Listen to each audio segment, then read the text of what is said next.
just seeing there the crews on the far side of the course, PLC Perth, that's Wells and Waddell, and then Armstrong and Hutchinson over next to them. Out in front though, it is the Toowong Brisbane and GPS composite. That is the Toowong rower Robin Matthews at the stroke seat in the yellow Zooty, and then the distinctive blue and green stripes of Brisbane and GPS. It's not often you see blue and green mixed together when it comes to fashion, but they are in the Brisbane and GPS Zooties.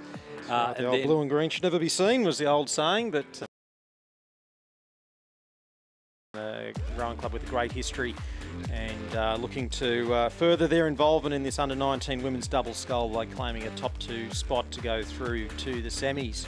It does feel a little bit weird though, Owen, you and I talking about fashion, given that we're both middle-aged men who walk around in polo shorts and cargo pants, polo shirts and cargo pants. That's right, that's right. So I think we'll stick to the rowing side of it, and Griffith University Surfers Paradise starting to just pull away here in the latter stages. Coached by Anthony Cook and Chris Holliday. It's Ruby Hodges and Courtney Davis. And it looks like they're going to come out on top in this one. In that battle that we've seen for third spot, Newcastle University Manning River have just started to pull ahead of PLC Perth. The 2 qualifiers, though, will come from Griffith Uni Surfers Paradise as the repechage winners, and Toowong Brisbane and GPS in second position. And this fantastic race for third place, Newcastle University Boat Club and Manning River Rowing Club set to claim third place. PLC Perth will be fourth, and then it goes back to Hunter Valley Grammar School in fifth position. As we just see Hunter Valley Grammar coming up to finish off the third repechage of the women's under-19 double sculls. A win for Ruby Hodges and Courtney Davis from Griffith University Surfers Paradise. Second place going to Elodie Lee and Robin Matthews from Toowong and Brisbane and GPS. Those 2 crews going through to the semi-finals of the women's under-19 double sculls. Winning time for Griffith University of 7 minutes 58 and a winning margin of just under 4 seconds. Our fourth repechage is underway. In lane 2 from Fremantle Rowing Club, we have Ella Riches and Bridget Gralton, coached by Keely Atchison. Keely Atchison also coaches the crew in lane number 3, and also from Fremantle Rowing Club, Lara Connolly and Madison Naylor. In lane 4 from Brisbane and GPS, we have Danielle Watt and Gabrielle Ryan, coached by Maddie Pekelia and Nigel Stubbs. In lane 5 from Tasmania University and Newcastle Grammar, Alice McReady from Newcastle Grammar and Matilda Cocker from Tasmania University, coached by Peter Volker and Brad Smith. And then lane 6 from Gippsland Grammar, April Harrison and Scarlett Tavaski, coached by Nick Bartlett and Alexandra Watson. So it should be a very handy little race, this one. We've got the Tasmania Uni and Newcastle Grammar composite sitting just ahead through the 1,000 metres of Danielle Watt and Gabrielle Ryan from Brisbane and GPS. We've seen Alice McReady do a number of very strong races, both here and also sometime visitor down to Canberra. I remember calling her a couple of races at the ACT Junior Championships and also the ACT Head of the Lake down on Lake Burley Griffin. We're just seeing footage there of the crew from Gippsland Grammar from out in sail in the very distinctive green Zooties, and looking quite nice there. So coming up towards the 1,500 metre timing point. Yeah, so Gippsland Grammar on screen, and we'll see through that 1,500 metre mark the Tasmania University Newcastle Grammar School crew with the lead ahead of Brisbane and GPS. These repechages, Brisbane and GPS have done well. They've gotten a crew through in one of the previous ones and 2 halves of composite crews as well. So they could be well on the way to getting 6 athletes through to the semi-finals via the repechage as it presently stands. So Newcastle Grammar School and Tasmania University Boat Club first through the 1,500 metre mark ahead of Brisbane and GPS, and then some clear water back to the crew from Fremantle, Connolly and Naylor, and followed by Gippsland Grammar, and then the second of the crews from Fremantle, Riches and Grailton.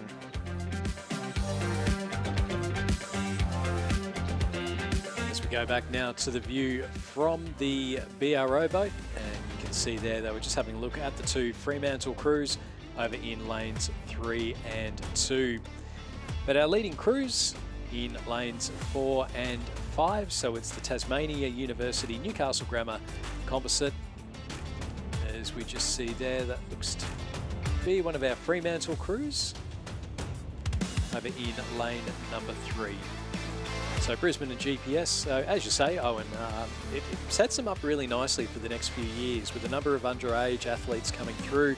You would imagine if they can keep them in the club, and we know that rowing is a very easy sport to drop out of. The early mornings, never all that fun, but if you can push through it, then certainly it does set up Brisbane and GPS quite nicely to have a really strong women's squad in the coming years.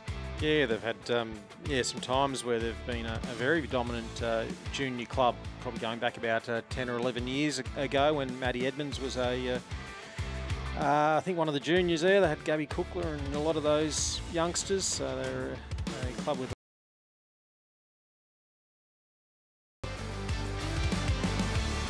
the combination here from Newcastle Grammar School, Tasmania University, leading Brisbane and GPS. With 40 metres or 30 metres for the semi-finals. McCready and Cocker first, Watt Ryan second. Very smooth looking crew, that McCready and Cocker crew. Yeah, they did very, very well indeed, and continue their involvement in the event. Fremantle third, Gippsland Grammar will be fourth, and then Riches and Grailton of Fremantle will be fifth.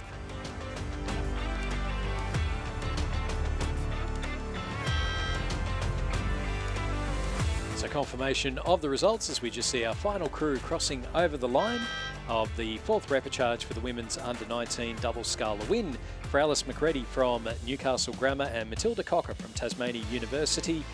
They won that one in a time of 7 minutes 56.85. And second place, also qualifying for the semi-final, will be the Brisbane and GPS crew of Danielle Watt and Gabrielle Ryan, winning margin of just over 2 seconds. Our fifth repechage is underway. Just the 4 crews racing down in this one. Again, first and second through to the semi-finals.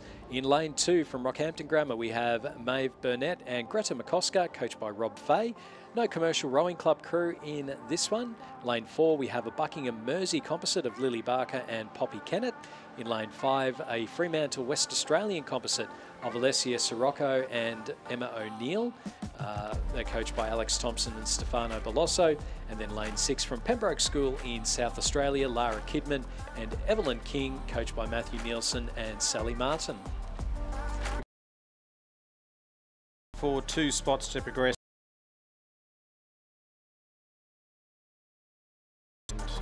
Performance coming from the Buckingham Mersey crew, Barker and Kennett. You can see them to the right of the screen there in lane number 4. To the left of screen is Alessia Sirocco of West Australian Rowing Club in the Cardinal colours, and Emma O'Neill of Fremantle. They're coached by Alex Thompson and Stefano Belosso. So they're 2 very well placed crews, with Pembroke on this side of the course, seeing if they can still stay in the mix here as these crews head up towards 1,350 metres covered. That's Lara Kidman and Evelyn King. So this is the final repechage for the women's under-19 double sculls. We'll have the men's under-19 double scull repechages coming up after this one. So we've got a few of those races, some big fields in there as well. So certainly plenty of good racing to come up later on.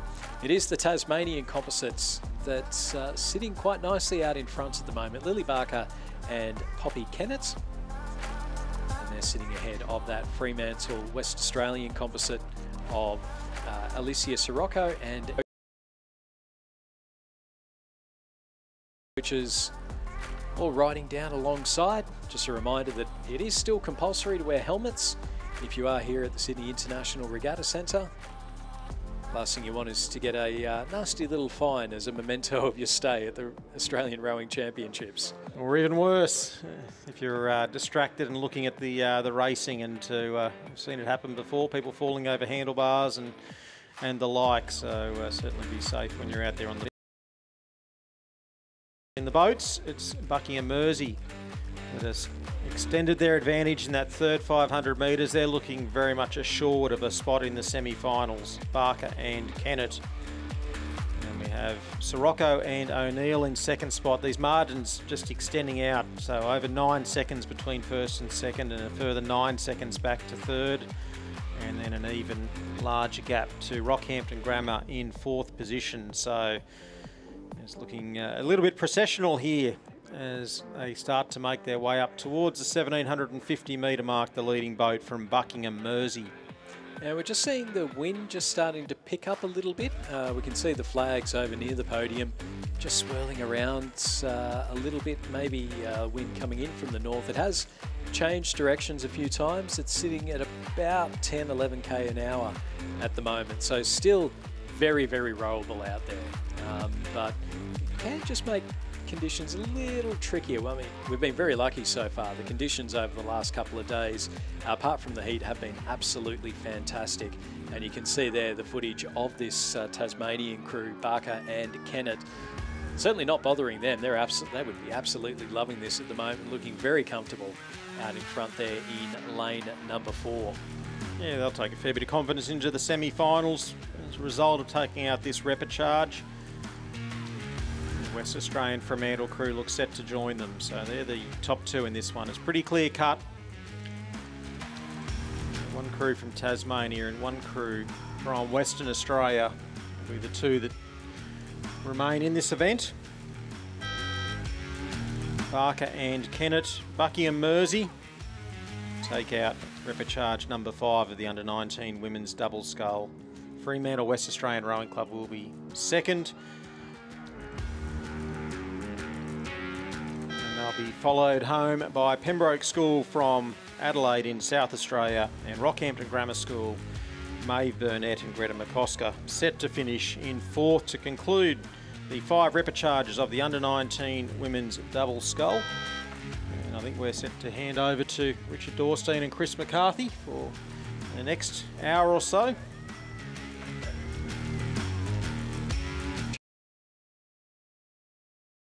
Charge number 5, as we just see the Rockhampton Grammar crew crossing the line in 4th place. So a win for Buckingham and Mersey's Lily Barker and Poppy Kennett. Second place going to Alicia Sirocco and Emma O'Neill from the West Australian and Fremantle Rowing Clubs.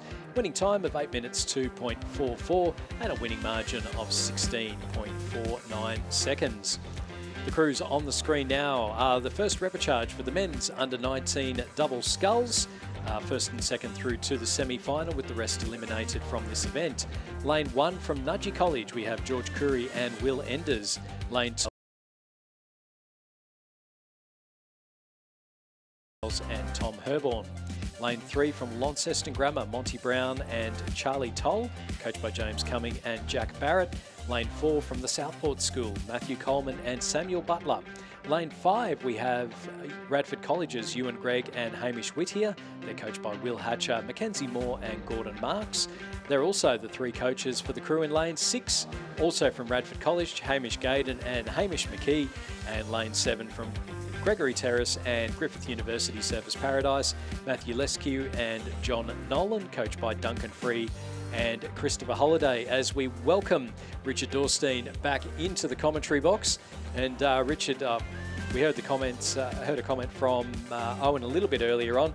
2 Radford crews. They've got 4 rowers and only 2 different first names between them. That is true. That must make it slightly easier for the coaches, I suppose. If nothing else, just Hamish will be getting lots of instructions, I'm sure, in those Radford crews. But yes, indeed. So they're into the last few hundred minutes of this race now. In fact, so it's quickly upon us. It was Nudgee College leading it at halfway, George Curry and Will Enders. But and as they came through 1500, it was indeed Nudgee still in front of Radford College in lane 6, the second place crew. Hamish Squared. The Hamish, yes, exactly. Hamish Squared with more coaches than rowers there too. Mackenzie Moore, William Hatch. Our top 2 in what is the race, will be the race in a couple of days' time, Tim Hawkins Memorial Trophy. I've just been downstairs where our presentation team is getting ready and unpacking trophies and counting medals and doing all sorts of things that look very, very complicated for our first of our presentations on Thursday morning when the A finals begin here. Yeah, and it's always a great sight. You know, we were talking about the view from the hill, and at the moment it's grasslands, but that will be absolutely chockers from about Thursday onwards. It is always fantastic. I love the atmosphere here at Nationals, particularly as we get towards those finals. Yep. And just how much everyone gets into it. And then, of course, we've got the schools championships, and then it peaks with the interstate on Sunday afternoon. It's a great build over the course of the week. A few schools coming out to race this afternoon too, and some big boats I've seen ahead. So I reckon the crowds will grow in the next couple of hours as well. But and speaking of schools, it's Nudgee College, of course, from Brisbane, who'll come across and take the win here in this first repechage of the under-19 men's double. So it is Corey and Enders who win it. Radford Lane 6 will get second. That is the two Hamishes. And then looked like, was it Lane... Brisbane State High School, Lane 2 finished in third. Fourth to the Southport School, and the bright yellow hive is Caps. Second Radford crew will finish in fifth place. Sixth will go to Launceston Grammar, and seventh place a Gregory Terrace and Griffith University composite crew in very similar colours there, red and black across both of those uniforms. They'll finish in seventh place in any case. So Nudgee the winners there on lane 1 ahead of Radford College from the ACT. Lane 6 in second place. They're the two qualifiers through to the semis of the under-19 men's double from the first of two repechages. That was race 159. Race 160 up next, the second repechage of the under-19 men's double scull. Again, top two to move through here to the semi-finals tomorrow of this event. Gibson Grammar School of Victoria racing in lane 2. A West Australian Rowing Club and Leichhardt Rowing Club composite, so a two-state composite there in lane 3. Fremantle in lane 4. Sydney and St Joseph's in lane 5. Launceston Grammar School in lane 6. And the Trinity Lutheran College are in lane 7. They are the 6 crews in this race for the last 2 spots into the semi-final of the under-19 men's double scull. And let's welcome back to Chris McCarthy. Thank you very much, Richard. It's certainly heating up outside, and racing's starting to heat up this afternoon. A few more repechages and a few heats of some 4s and our open doubles as well later on this afternoon. So a lot to look forward to in this afternoon's program. But in the under-19 men's double scull, who will be racing for Tim Hawkins Memorial Trophy come Friday, it is the Fremantle crew of Remy Payne and Liam Davis who are leading this repechage at the 1,000 metre mark. They're leading from the Gibson Grammar crew of Lagan Joshi, Samuel Reynolds. Those two crews looking to be our likely progressors, or our most likely progressors through to the semi-final, but it's only 0.01 of a second back to Launceston Grammar in third, and the Sydney St Joseph's composite less than a second behind them. So all to play. Double. Yeah, as they make their way 500 metres, so it's getting down towards the business end certainly. It was Fremantle and Gibson Grammar the top two. You can see both those crews on screen at the moment. Fremantle in 4, leading out from Gibson Grammar School across towards the far side of the course, and that two-state composite crew just behind them, West Australian Rowing Club and Leichhardt, probably sitting 4th or 5th in fact at this stage. So our top two, first place looks pretty well clear, at least in the form of the Fremantle crew, and then a good race behind them for second, third and fourth. We'll get a look at them as they go through the timing point here. The race will continue to be led by Remy Payne and Liam Davis of the Fremantle Rowing Club in Western Australia, where they're coached by Kevin Neville. That Fremantle crew is the crew who had an absolutely stonking race in the heat yesterday. They looked to be quite out of it, and put in a really late charge, and just couldn't quite overcome the South Australian composite Unley High and Pembroke School, who got up by just under a second in the end in that heat. So a second chance in the repechage, but that extra race under their legs doesn't appear to be coming into the final 500. And Gibson Grammar, the crew that's managed to capitalise on that. Sydney and St Joseph's still sitting about 2.5 seconds out of the qualifying placings over there on the far side of the, or right in the centre of the course in the Empacher shell. You can see the blue and cerise Zooties. And they'll be trying to make a little bit of a move on the Gibson Grammar crew, actually. This might come down right into the last couple of 100 metres. Yes, and just Launceston Grammar look to be dropping back into 4th place now. The crew there on lane on lane 6, so just not quite being able to stick with the top 2 or 3 here in the concluding strokes of the race, but certainly Fremantle in front. And you may well be right, Chris, that composite crew, at least, that's Sydney St Joseph, so that's a one state, one city composite crew, unlike the one in 5th place, which is a West Australian New South Wales combined combination. Doing a good job to move up pretty close to Gippsland Grammar School, who are still fighting on gamely there on the far side of the course, but that is the battle for the final qualifying spot, with Fremantle continuing to be well clear. A couple of seconds more since then, but it does indeed seem to be the lane 5 Sydney and St Joseph's College composite who have moved up into a clear second place ahead of Gippsland Grammar School, and Fremantle come across and take the win in race 160, the second repechage of the under-19 men's double scull. Then second by a length will be Sydney and St Joseph's, Xavier Gersoy and Tom Chanter. Third place does go to Gippsland Grammar. Fourth will be Launceston Grammar, followed home by West Australian and Leichhardt composite crew. And then Trinity Lutheran College from Queensland will finish in 6th spot down here on lane 7 in a couple of strokes time.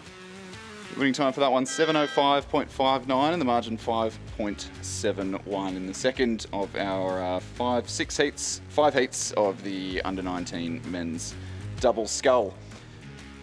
Repechage number 3 underway now, and rapidly approaching the 1,000-metre mark. And in lane 2 from Gippsland Grammar, we've got Evan Lewis and Hagan Cook.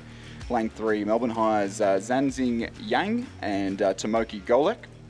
Lane 4 from Norwood International High in South Australia, Nicholas Halelos and Oliver Evans Wood. Lane 5 from Trinity Grammar, we have William Ball and Rowing Club.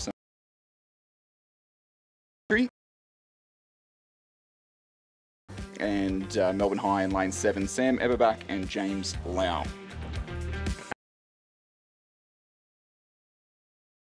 Mark of the race, a clear lead in fact there to Norwood International High, just over 4 seconds ahead of Gippsland Grammar in second place for the second race in a row, racing on lane 2 on the far side of the course. And then pretty close between the next few crews. Trinity Grammar from Melbourne would be in 3rd place as they came through 1,500, and they were followed by Fremantle and Canberra. That interesting composite crew from opposite sides of the country, and then 2 more Melbourne crews. Melbourne High is sitting in 5th and 6th position on opposite sides of the course. So I mentioned when we were calling these races yesterday that sometimes, especially when we've got a scratch crew that hasn't rode together much and it might only be their first, second, third outing together in the heat, the opportunity to row the repechage can sometimes be more valuable than the day off. And I think we've probably seen that with that Sydney St Joseph's composite. Xavier Gersoy from St Joseph's come in pretty late in prior to the heat yesterday, and then we saw them even get quicker throughout the race in the repechage. So might be noting that sometimes going through the repechage.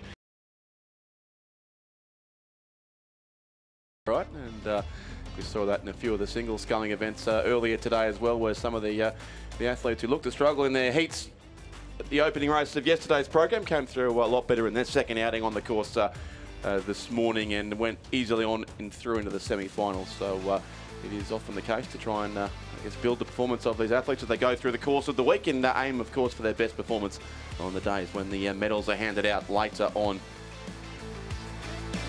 We're about to go through 1,500 here, and still it is a clear lead, about a 2-length lead to Norwood International High School of South Australia.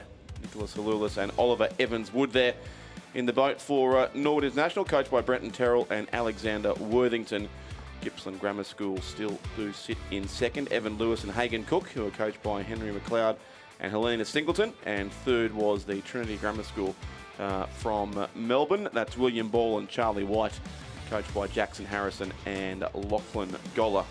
So you would think our qualifiers will come from those 3.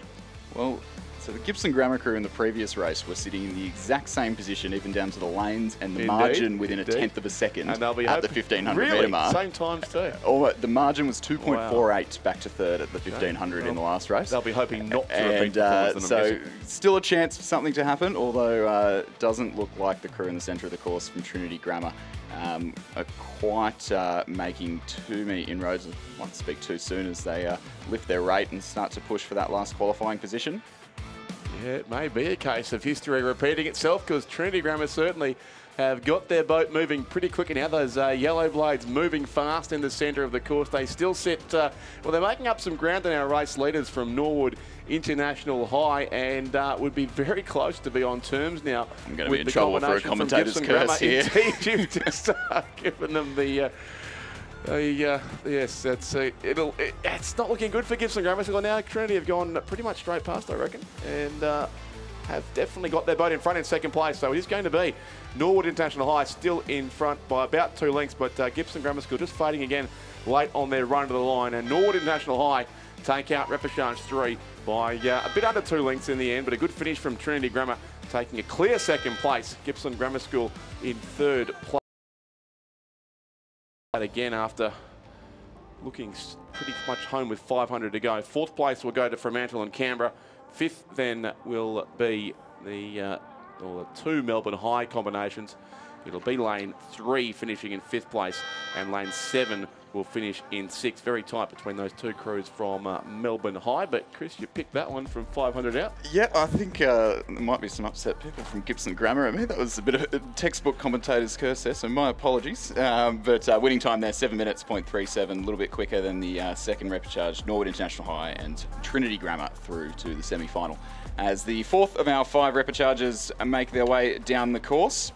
Full fleet of 7 crews on the course for this one. The Southport School in lane 1, Hunter Douglas, John Anito. Trinity Grammar in lane 2, Hugo Osmond and Nicholas Whiteoak. In lane 3 from the West Australian Rowing Club, we've got Sam Clode and Kieran Redding. Lane 4, Griffith University Surfers Paradise, Luca Free and Jason McKenzie. In lane 5 from Melbourne High, we've got Oscar Eberbach and Joshua Kang. In lane 6 from Wendouree Ballarat, we have Joachim Henderson and James Clark. And in lane 7 from Gippsland Grammar, we've got Jack Courtney and Connor Howard. So it is Melbourne High leading in here at halfway, just over a length on Griffith University Surfers Paradise in second, then the West Australian Rowing Club about a bit over 4 seconds back in third. So again, a fairly clear top 2. Melbourne High, Oscar Eberbach and Joshua Kang. They're not one of the APS schools in Melbourne, so they row outside the Head of the River program, but certainly a strong contingent for them at the State Championship Regatta in Lake Wendouree at the very beginning of March, and similarly so they've come in numbers to the Australian Rowing Championships, to the combinations from Melbourne High, who are our race leaders here ahead of that Queensland combination. Luca Free and Jason McKenzie of Griffith University Surfers Paradise, who are coached by Duncan Free, Tom Riles and Christopher Holliday. So with Tom Riles listed as a coach, there might be a State High connection with that combination as well from Griffith University Surfers Paradise, and the red colours there in second place, and also in the red colours in third place, but the white boat is the West Australian Rowing Club, Sam Clode and Kieran Reading, coached by Stefano Belosso.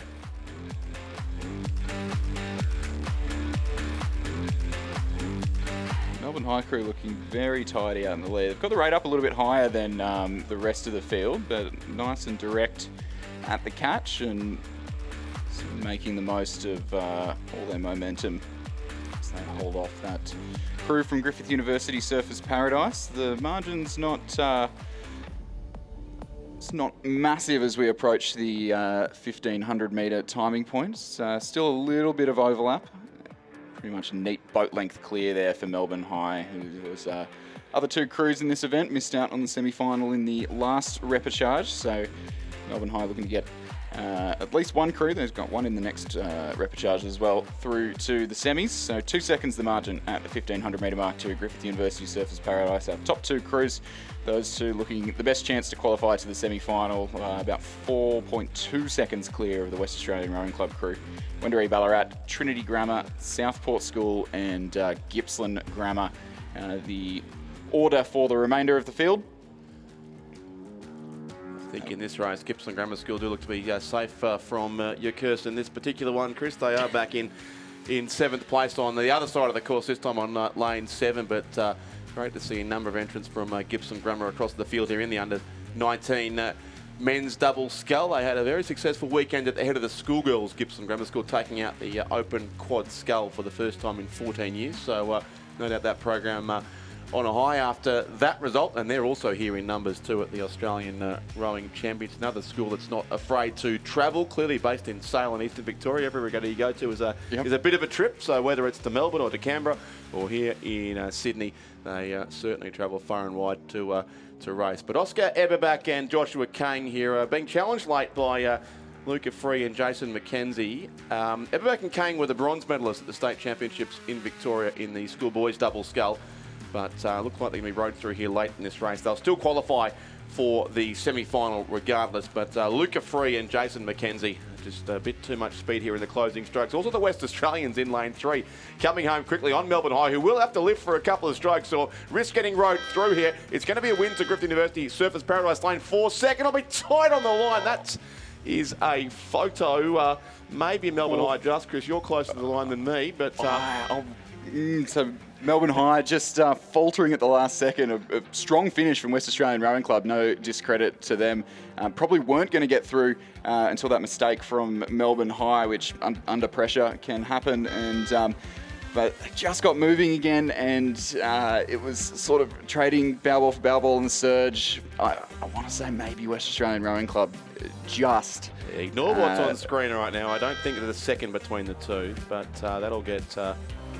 corrected once the officials have a chance to view the photo if required, but that result unofficial. Definitely our winners were lane 4, Luca Free and Jason McKenzie. And at this stage, the timing system is suggesting Melbourne High have hung on for second place, but we'll await. It's not 3.2 seconds though, so we'll wait and see on that one. Keep an eye on it. So repechage 5 is well underway. This is race 163. A field of 6 here to complete the repechages of the under-19 men's double. Melbourne High lane 2, North Eskin Tamar lane 3, Mossman Rowing Club lane 4, Adelaide and Buckingham, another 2-state composite there in lane 5. The Barwon Rowing Club from Victoria lane 6, and a regional Queensland composite combination from the Bundaberg Rowing Club and Ignatius Park in Townsville racing in lane 7. And it's Mossman as they come through the halfway mark in front of this race.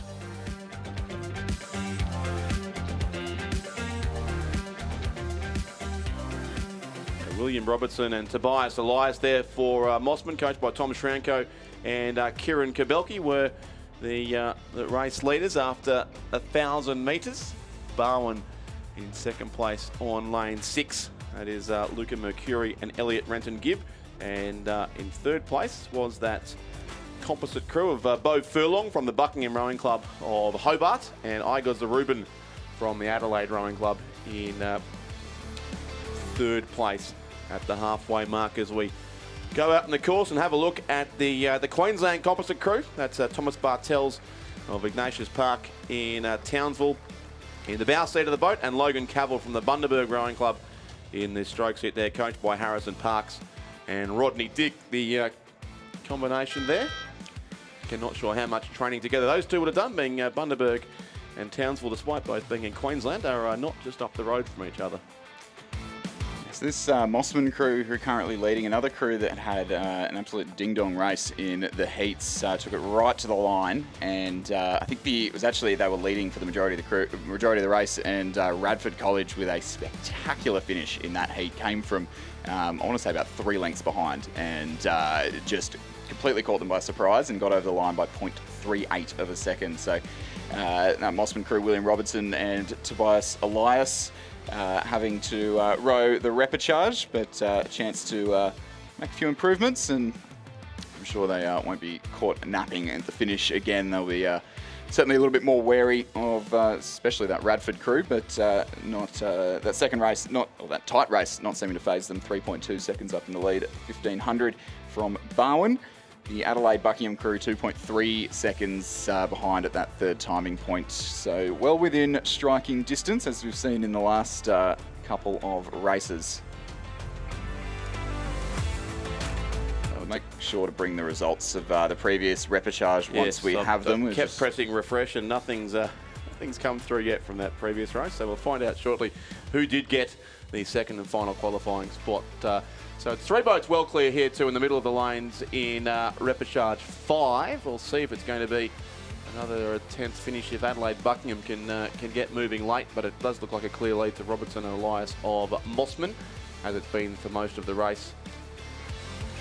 So confirming those results of the previous repechage, Melbourne High by the skin of their teeth, 0.08 of a second. I'd say it wasn't even the width of a bow number. Was probably the distance from the bow ball to the edge of the bow number in that race. So counting their lucky stars, Melbourne High, that last minute mistake didn't cost a spot in the semi-final. But so Melbourne High through to the semi. West Australian Rowing Club, unfortunately, just missing out after a valiant finish. We have to see the end here. Repechage 5, and I don't think it'll be quite as tense as Repechage 4. It's going to be a length and a half win to Mossman, William Robertson, and Tobias Elias in lane 4. Barwin will be second. Luca Mercuri and Elliot Renton Gibb there. And then in third place, it will be the Adelaide and Buckingham composite crew. So they will just miss out on a spot in the semi-finals. Fourth then will go to North Esk and Tamar. So they're two of the Launceston clubs there combining in that combination, finish in fourth place. Fifth will go on lane 7 to Bundaberg and Ignatius Park, and sixth place from Melbourne High will be the crew over on the far side of the course. They'll cross in a few strokes time. So 7:04 the winning time there. Mossman and Barwin, our qualifiers through to the semi-finals. Our last two participants in tomorrow's semi-finals as we wrap up the last repechage rather of the under-19 men's double sculls. And for the first time this regatta, we're seeing more than 2 people in a boat. 5 in fact. 4 for the next race. 4 in fact, the under-19 women's Coxless 4 race 164 underway now. And at the University of Queensland in lane 2, Nell Murphy, Lucy McFarlane, Astrid Thomas, Ava Mulholland. Lane 3, Commercial, Melina Wilcox, Bethany Harvest, Indiana Jenkinson and Rose Ricks. Wilderness and Unley High composite in lane 4. Eleanor Nettlefield, Tamara Bates from Unley High and Imogen Hawker. Gia Rinaldi from the Wilderness School. Derwent Mercantile Collegiate Rowing Club in lane 5 from Tasmania. Archie O'Halloran, Tara Brown, Ava Parsons and Georgina Witt. And Swan River Sydney University composite crew, Imogen Gray and Jessica Colburn from Sydney University Boat Club, pairing up with Lila Fieves and Greta Spencer of Swan River Rowing Club. And that is the crew who have a pretty handy lead, about 3-4 boat lengths, 6.9 seconds over the South Australian composites back in second place. Race for lanes, this one. So for under 19 and under 21 events, there is a mandatory race for lanes at this regatta. And I believe for open events, there is a non-compulsory race for lanes. It's a rule that's changed a few times in recent years, hasn't it? We had the optional race for lanes, and at one stage there were very few participants at all in that event, so it then became compulsory. But now it's a bit of a combination of the two. So compulsory in the younger age groups at least.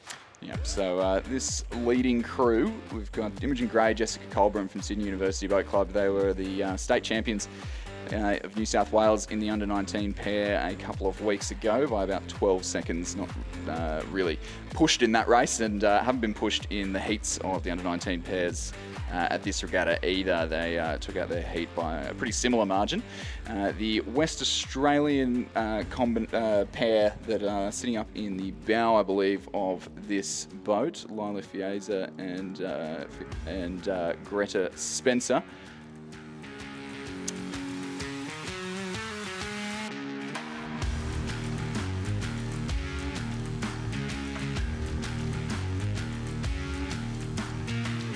In the centre of the course there, we do have the Wilderness School and Unley High composite crew from South Australia. In fact, Wilderness with 1.5 crews in this particular race. They were very competitive in the under-19 races. The last 2 national championships, if I recall correctly, in doing so again here with that composite crew currently sitting in second place. But they're well behind our leaders from Swan River and Sydney University. Yeah, so that Swan River pair in the bow of that 4, they won the other heat of the under-19 women's Cox's pair. So our top 2 provisionally at the moment. Under 19 pairs combining into a 4 here. The 2 from the Wilderness School in the composite in the centre of the course, Imogen Hawker, Gia Rinaldi. They were second in that heat. So some very well credentialed sweep athletes here, with the 2 composites having the measure over the 3 all-school crews in this race. And then Commercial sitting in 3rd place. That's Milena Wilcox, Bethany Harvest, Indiana Jenkins and Rose Ricks, coached by David Vandis in this under-19 Coxless 4. It is, as Chris said, the women's Cox 4, the under-19 Cox 4 coming next, which does have a couple of heats, so there will be a progression through to the final in the next 2 races. But for this particular event, all 6 crews will go through, but the lane allocations will be sorted out based on the placings here. So it looks like the Swan River Sydney Uni composite combination will get the middle lane, or at least the preferred lane, but all indications are that preferred lane will likely remain in the centre of the course throughout this week's regatta. We've been lucky for some fantastic conditions. At least expected when I got back this afternoon that we'd have a little bit of wind, but as I was listening to the live stream on the train back out, I heard Ben Homer remarking that he thought the conditions had gotten even better this afternoon, and I would have to agree. There's hardly a... It's not really impacting anything at all. No, it's not, but it is certainly warm out there, getting up towards the forecast maximum of 30 degrees. Still, I think 29 by my count, but it is certainly warm outside, and just enjoying the last few strokes here of this composite combination. Swan River, the 2 Swan River girls in the bow pair, Sydney University in the stroke pair, and they're able to really cruise home here in the last few strokes. About a length and a half ahead of the Wilderness School and Unley High composite, who will finish in 2nd place on lane 4. So Swan River, Sydney Uni first, Wilderness and Unley in 2nd place. They'll have the centre lanes when the final comes around, which will be, I suspect, on Friday's program, the final of the Under-19 Women's Coxless 4. 3rd place will go to Commercial Rowing Club from Brisbane on lane 3. A good race for 4th and 5th in the end between 2 crews side by side, but the Wilderness School will hold on there just ahead of the Derwent Mercantile Collegiate Rowing Club from Tasmania, so they get 4th and 5th, and 6th will go to the University of Queensland lane 2. All crews through to the final, winning time 7:14.71. So we switch from Coxless to Coxed, the addition of 1 extra athlete, traditionally in the bow seat of these boats, the under-19 women's Coxed 4 underway. 2 heats in this event, and first 2 to the final, and the remainder 3, 4, 5 and 6 to contest the repechage tomorrow. So in lane 2 we have Furbank Grammar, Poppy Dalton Morris, Annalie Grace, Ella Bailey, Frankie Diva and Oriella Fife the coxswain. Loretto Kirribilli in lane 3, Avery Bramble, Grace Woodward, Eva Eels, Zoe Fallon and Emma Bunbury the coxswain.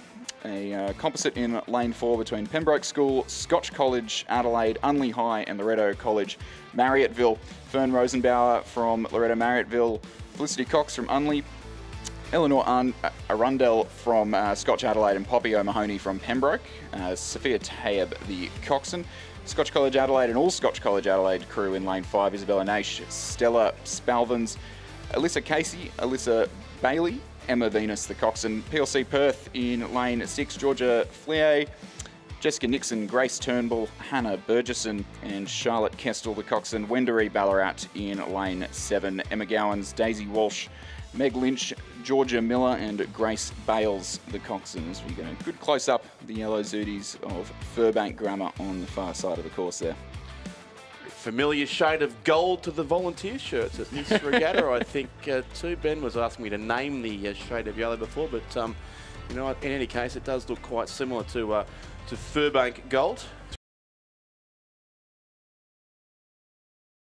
Victorian champions in this event, beating the Ballarat schools on their home water, which is not easy to do given the love of Cox 4s in Ballarat, but it was Furbank who beat Ballarat, Clarendon and a couple of other Ballarat schools on that regatta, and they look to be our leaders here out on the far side of the Sydney International Regatta Centre, and may well have extended that lead over the third 500 metres as well. As they come through now with certainly a clear lead ahead of the rest of the field. Top 2 here will go through to the final, and Furbank comfortably in one of those 2 qualifying spots. Now it looked like the Pembroke composite combination, so that's an all South Australian composite crew, it looks like, on lane 4 from the Pembroke School. Scotch College Adelaide, Unley High, and Loretto College Marryatville. So 4 Adelaide schools combining into that one boat. Fern Rosenbauer, Felicity Cox, Eleanor Arundel, Poppy O'Mahony, and Sophia Tayeb, the crew there, coached by Dario Sportelli and Matthew Nielsen. And the crew from Furbank, Poppy Dalton Morris, Emily Grace, Ella Bailey, Frankie Diva, and Aurelia Fife.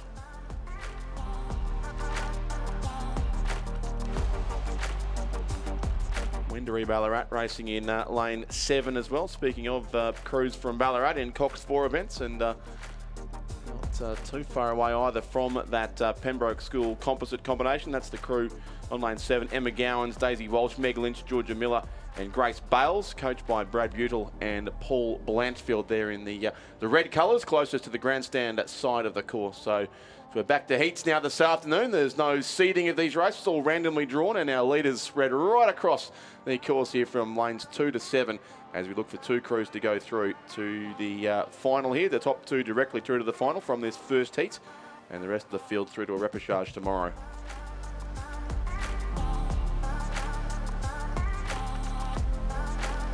Colours of PLC Perth there, probably in 5th place. In fact, Loretto Kirribilli would be 4th with the yellow blades, again towards the southern side of the course, but it's going to be a pretty substantial win coming up to Furbank Grammar School in lane 2 with just a couple of strokes to go. And that crew continues on their winning way after a 3rd place finish also in the head of the schoolgirls a couple of days ago. They win their heat here in the Under-19 Women's Cox 4 at the Australian Rowing Championships. So Furbank Grammar first, 2nd goes to the Pembroke School South Australian Composite crew. 3rd will be Loretto Kirribilli, the school from Sydney. Then Wendouree Ballarat in 4th place on lane 7. 5th to PLC Perth, and 6th place will be Scotch College of Adelaide. So they're in pretty clear shade of yellow. The Furbank and the Pembroke composite, the 2 crews progressing to the final. The remainder of the crews to contest the repechage. Winning time there, 7:30.94. Move to Heat 2 of this Under-19 Cox 4, and a few more schools and a couple of club crews as well in the mix. So University of Queensland in lane 2, Pia Hatzapetru, Felicity Bishop, Astrid Coates and Sophie Crane, Rosie Dodd, Annabelle Rosie Dodd rather, the coxswain. Ballarat Clarendon in lane 3, Phoebe Marr, Mackenzie Kopke Veltus, Annabelle Maloney and Taya Kirsanovs. Cooper Knoll, the coxswain, a composite between UTS Haberfield and Sydney rowing clubs in lane 4. Olivia Kelly and Sarah Bevington from Sydney. Sienna Morgan and Jade Bliss from UTS Haberfield. Ryder Taylor, the coxswain from UTS as well.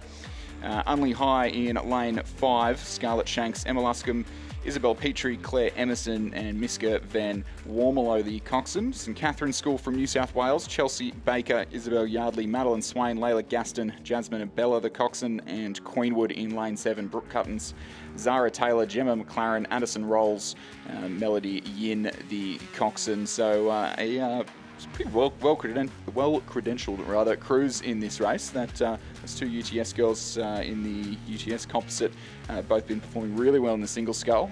St Catherine's from New South Wales are the New South Wales Schoolgirl Head of the River champions, and correct me if I'm wrong, anyone, but I think an undefeated season in schoolgirl racing in New South Wales. They were, and I never saw them even challenged, to be honest. Wow. They were one Heather River by about 2 boat lengths. That Queenwood crew in lane 7, they're the reigning national champions in this event. Addison Rolls, I believe, was in that crew. I don't know about everyone else who was in that crew from last year. It is that Queenwood combination who are leading at the halfway point from St Catherine's, New South Wales. The UTS Sydney crew sitting back in 3rd place. So top 2 to the final. The remainder of the crews to contest a repechage as Queenwood just really trying to hold off that St Catherine's crew, who are looking very calm and collected indeed. Just a canvas in it as they go through 1500. It was Queenwood narrowly there on lane 7, who do maintain the race lead from St Catherine to Sydney in 2nd place, and quite a margin back to that all New South Wales composite crew, UTS Haberfield and Sydney Rowing Club. Ballarat Clarendon sit 4th at this stage. They were the national champions in this event 2 years ago, if I recall correctly, at the Gambie Lakes Regatta Centre, and has also taken out the schoolgirls for the last couple of years. But sitting back in 4th place here, another crew I suspect that quite tight after a big weekend of racing on Geelong. They won the head of the schoolgirls title and were second in the Victorian Championships behind the Furbank crew we saw in the previous race. But sit here in 4th place, so we'll have to go via the repechage if they're to continue in this event at this stage. And then it would be University of Queensland in lane 2 in 5th place.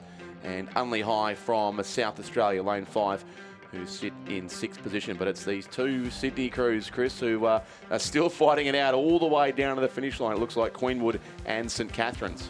Yeah, so I will correct myself. This Queenwood crew, all completely changed crew from the crew that won this event in Perth last year. So 5 new faces, but perhaps inspired and happy to looking to hang on to that title in the under-19 Women's Coxed 4. Although I will say, the St Catharines crew to their right look to be expending a whole lot less energy in this heat and really relaxing and still hanging with the Queenwood crew, who are looking like they're most likely going to take the win. They just have their bow balls still in front, but working a lot harder for it.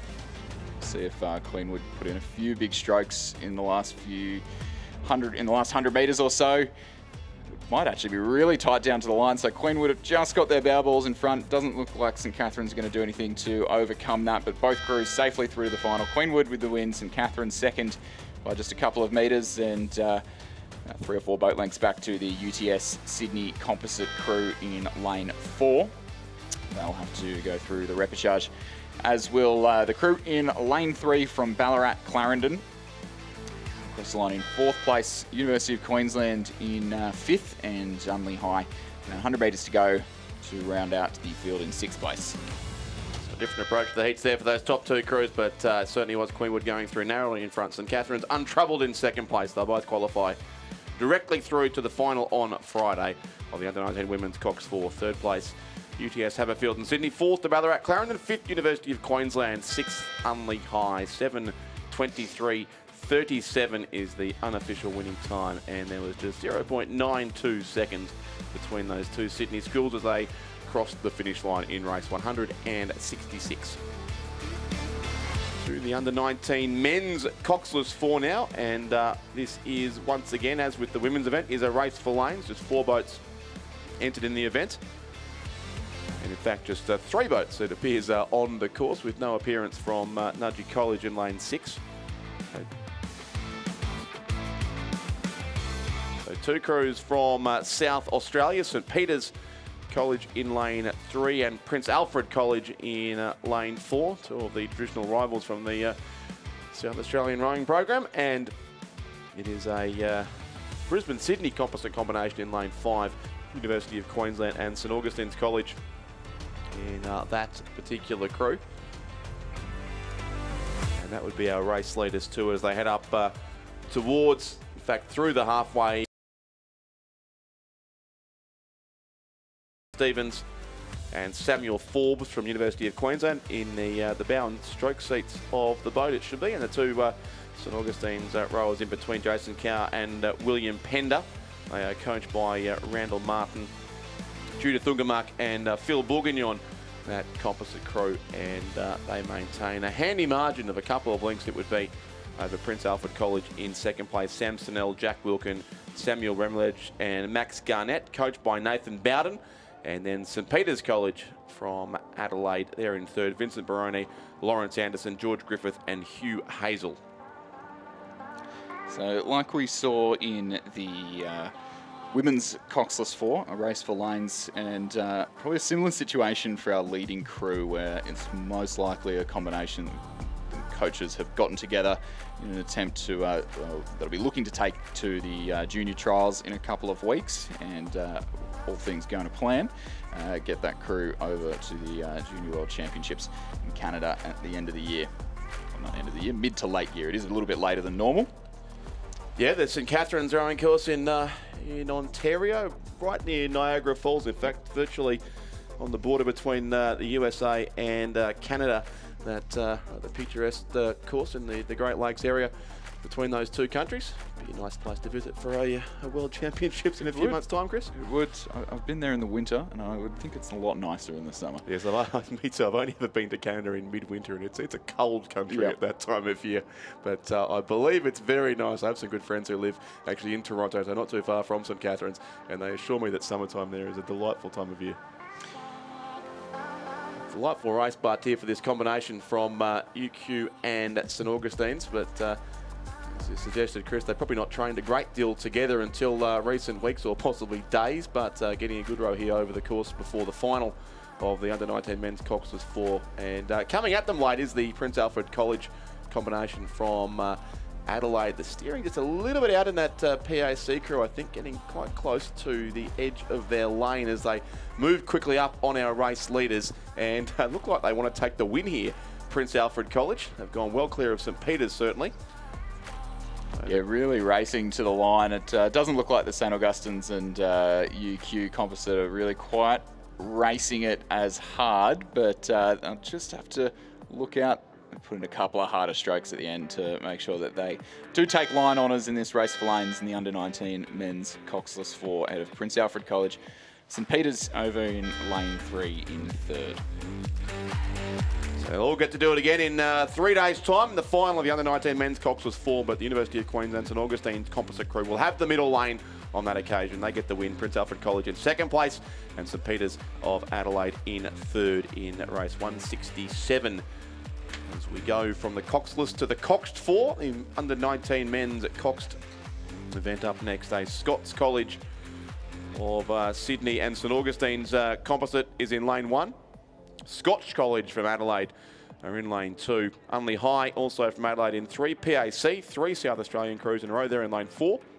St Patrick's from Ballarat are in lane 5. The Friends School of Tasmania lane 6.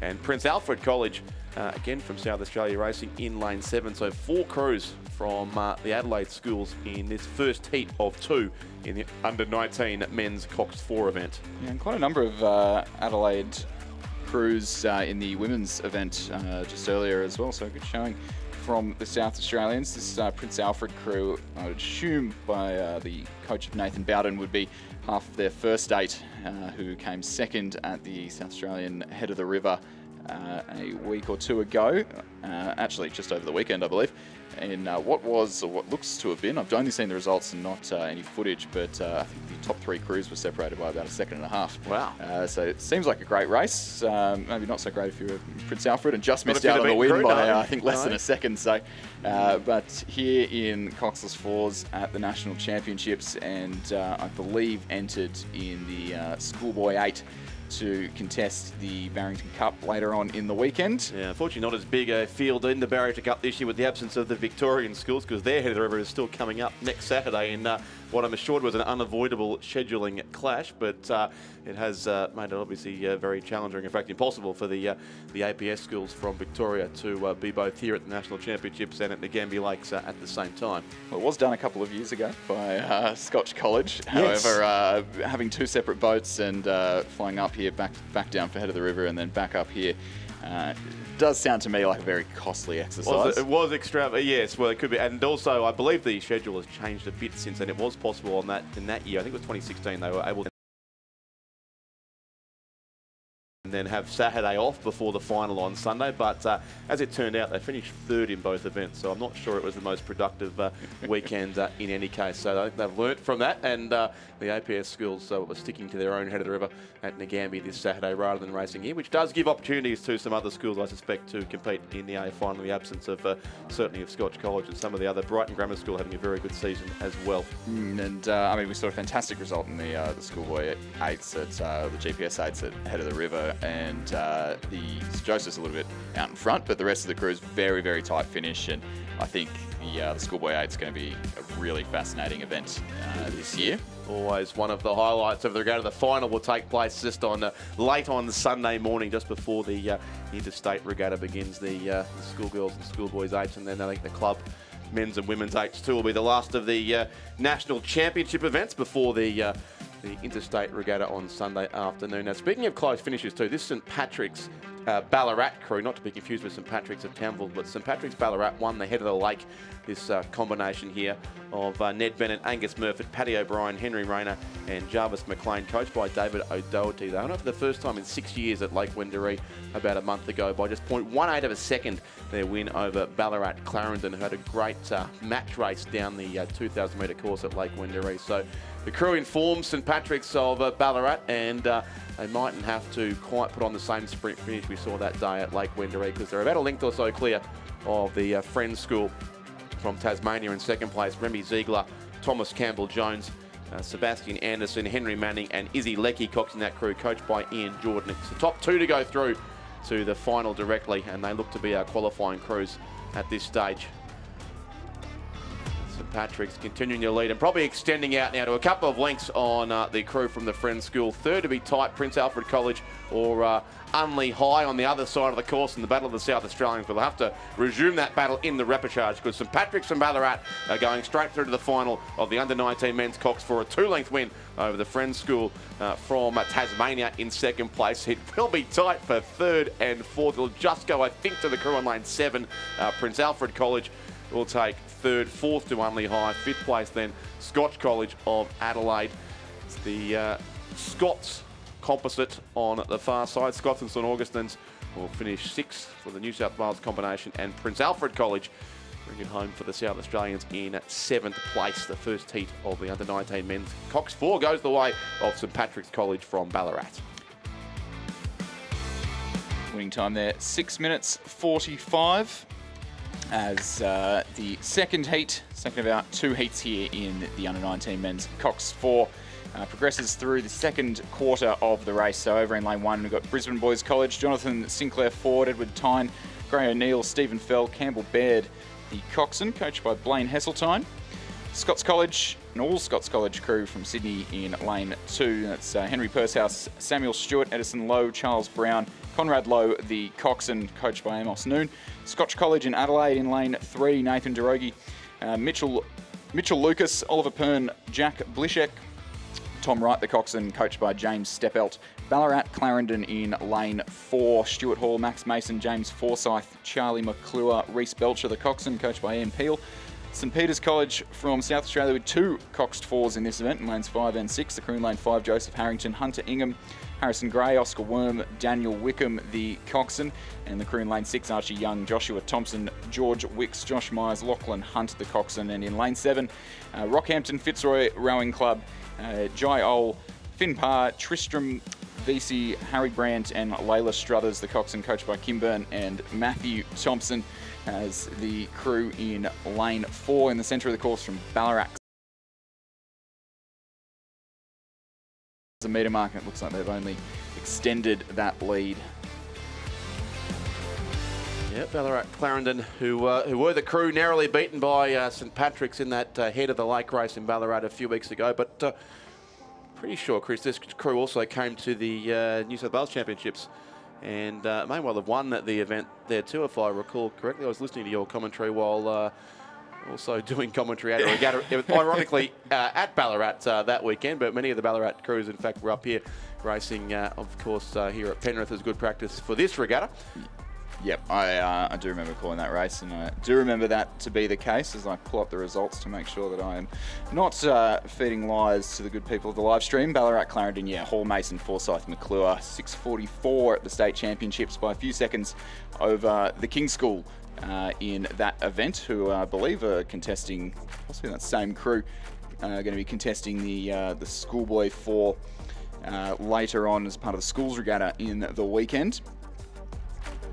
Interesting how, too, the school's participation in this regatta has grown in recent years. I was speaking with Stuart outside before about the schools used to just come in on the Thursday afternoon and race the schools events over the last couple of days of the regatta, but now it's very much become a full week of participation here and rowing in a number of the under-19 and also under-17 events. Some of the younger, the Year 10 crews will be in those across the course of the week, so it really has grown the participation by many of the schools in this regatta, and we've seen them have great success in these underage events as well.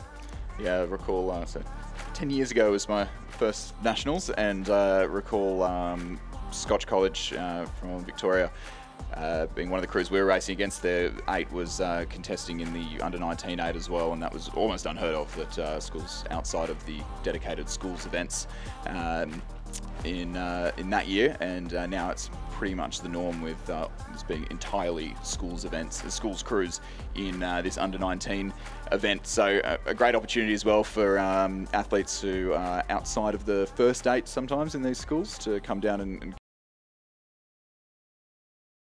I know that King School crew that I mentioned before, they're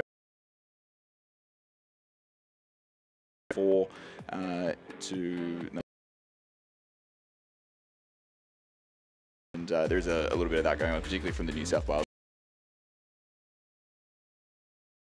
championships as possible. It is, and there's no doubt that race practice is one of the best forms of training that there is. So the more chances you get to compete on this and other championship courses, the more these crews will learn and grow from the experience. So it is great to see them competing here in such numbers at this regatta, and there's no doubt the schools also bring plenty of parents and supporters and viewers on the live stream too, so it is a great sort of additional growth, at least, of the National Championship in recent years. But it's Ballarat Clarendon here, just continuing to be very, very comfortably clear. So it's going to be a Ballarat double in the heats of the under-19 men's Cox 4, and I can't wait to see those two crews line up again in the final to come. They're going to have the centre lane, St Patrick's, and at Ballarat Clarendon. They've had a few good races in recent months, especially at that point, 1/8 of a second victory to St Patrick's in the head of the lake, which gives them certainly Ballarat bragging rights, but a national title's on the line in a few days' time. And they'll be contesting, along with a number of the other crews, of course, to come through. St Peters of Adelaide with 2 crews in this race might narrowly be third. Although Scott's on the other side, in fact, have the second qualifying spot. Henry Purcell, Samuel Stewart, Edison Lowe, Charles Brown and Conrad Lowe there.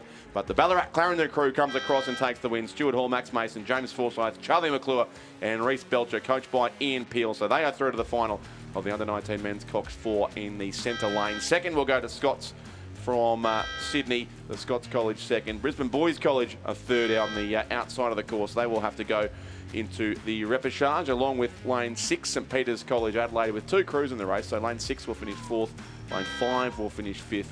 6th place will go to the bright yellow colours there of Scotch College from Adelaide, and 7th place the blue of the Rockhampton Fitzroy Rowing Club, as they are soon to cross the line as well.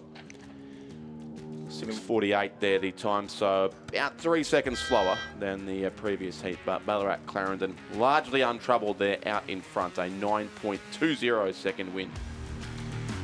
As we move back to double sculls, same amount of oars, 2 less rowers. Under 21 women's double sculls race 170 on your program underway now, and full 8 crews in this race. In lane 1, a composite of West Australian Rowing Club and the University of Western Australia, Elise Morrow-Barrett and Kayla Calwicht. Sydney University Boat Club in lane 2, Ciara Ortolani and Charlotte Harton. Commercial Rowing Club in lane 3, Sarah Scobie and Lucy White. Sydney Rowing Club in lane 4, Paige Critchlow and Madison Joins. Lane 5, Townsville, JCU, Lily Bragg and Sarah Burke. Sydney University Composite with the West Australian Rowing Club, Zoe Bond and Sinead Redding in lane 6. Toowong Rowing Club in lane 7, Alice O'Toole and Georgia Campbell. And Banks Rowing Club, Francesca Spano and Molly Whiteman in lane 8.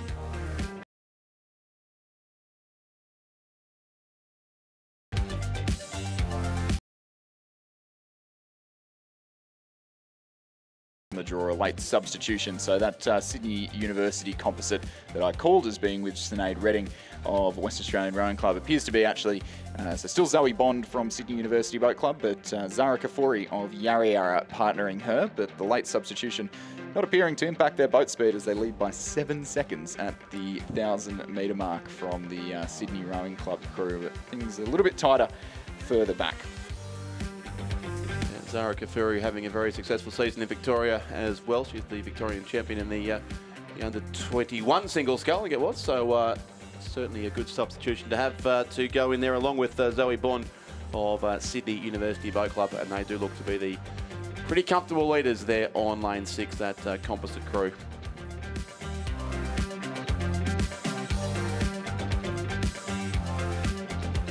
Just looking at the next race as well, a pretty stacked field here in the under-21 double scull. I think this will be a really interesting final come Friday morning.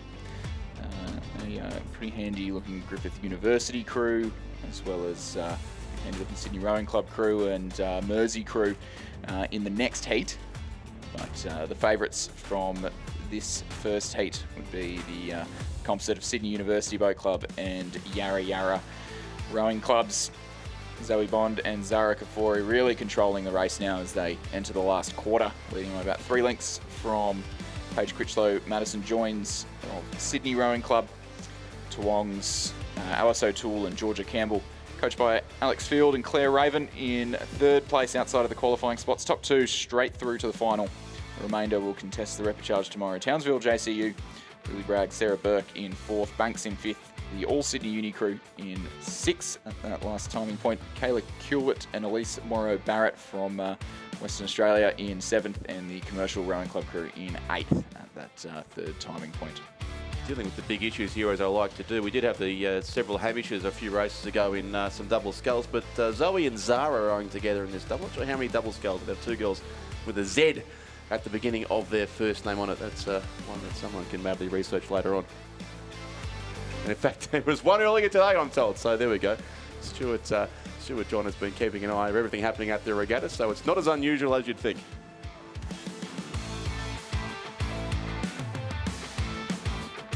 Now it is Zara Kafuri and Zoe Bond here out in front. The red there of Yarra Yarra in the bow seat of the boat, and then Sydney University Boat Club Zoe Bond sitting in the stroke seat of this combination, which looks to have been thrown together fairly late, but is doing a very good job out in front from Sydney Rowing Club. It'd still be second. Paige Critchlow and Madison joins. So they are clearly the top 2 who look set to go through here to the final directly of the under-21 women's double scull, the first of 2 heats of this event. And as Chris said, a quality field across both of these heats. 3rd place to Wong there, Alice O'Toole and Georgia Campbell.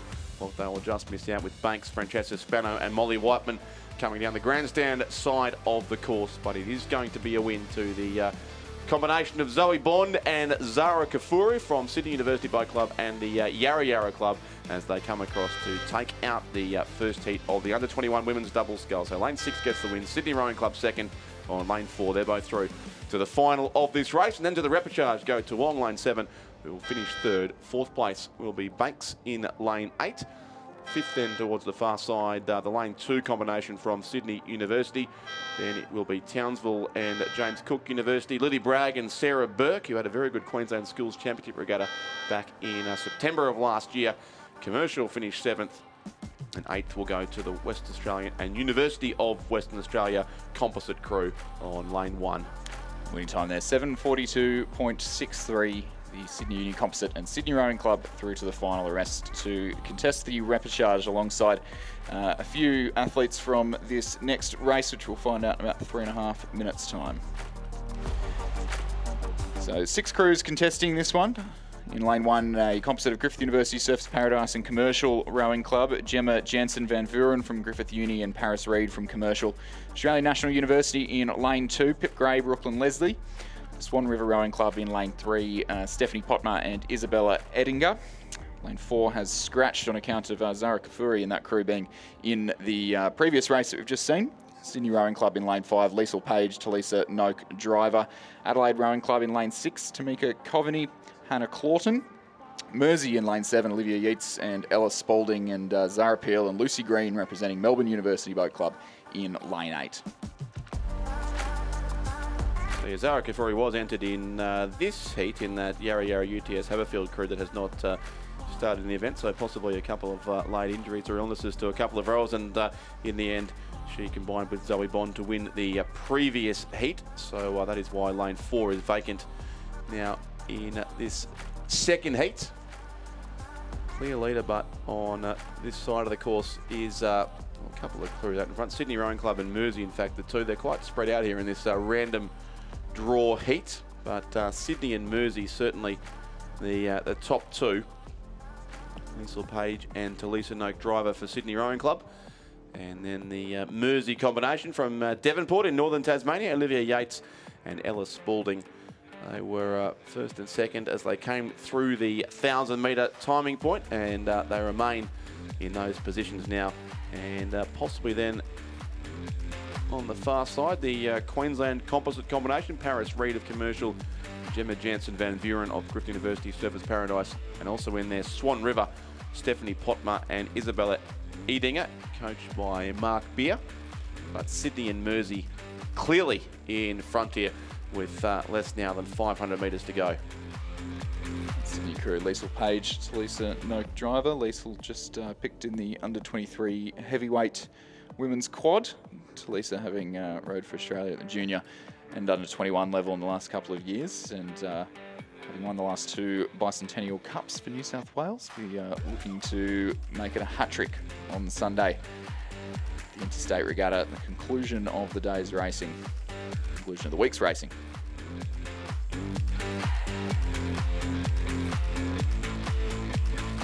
Yes, 10 great races to look forward to on Sunday afternoon. The always very exciting conclusion to this regatta, ending, of course, then with the 8th for the Kings and Queens Cups, the last 2 races of the National Championships, but plenty to get through between now and then, including a heap of National Championship finals coming up. And moving through to the final are going to be the top 2 in this event, and it will be Sydney Rowing Club and Mersey. It looks like almost certainly this stage, still about 140 metres out from the finish of the race, but they are comfortably clear, the Sydney Rowing Club combination, and then Mersey in second place. Still the Queensland composite combination, Griffith University Surfers Paradise from the Gold Coast, and Commercial Rowing Club from Brisbane over there on the far side of the course. Very small cycling peloton. It's a rather warm afternoon here in Sydney, so maybe not too many choosing to take the bikes out at this stage, but those who are getting a view here at the moment of the Sydney Rowing Club about to come through and take the win in lane 5. Liesl Page and Talisa Noak driver will win it by about 2.5 lengths. So Sydney in first place, Mersey finished second, Olivia Yates and Ella Spalding. And then the Queensland composite crew, Paris Reid and Gemma Jansen Van Buren finish in third place. They'll have to go to the repechage tomorrow to continue their progression in the event. Fourth place looks like it'll be lane 3, Swan River, Stephanie Potma and Isabella Edinger. And then we go to Adelaide, who will finish in 5th place. Tamika Coveney and Hannah Clawton, and then Zara Peel and Lucy Green from Melbourne University will finish in 6th spot.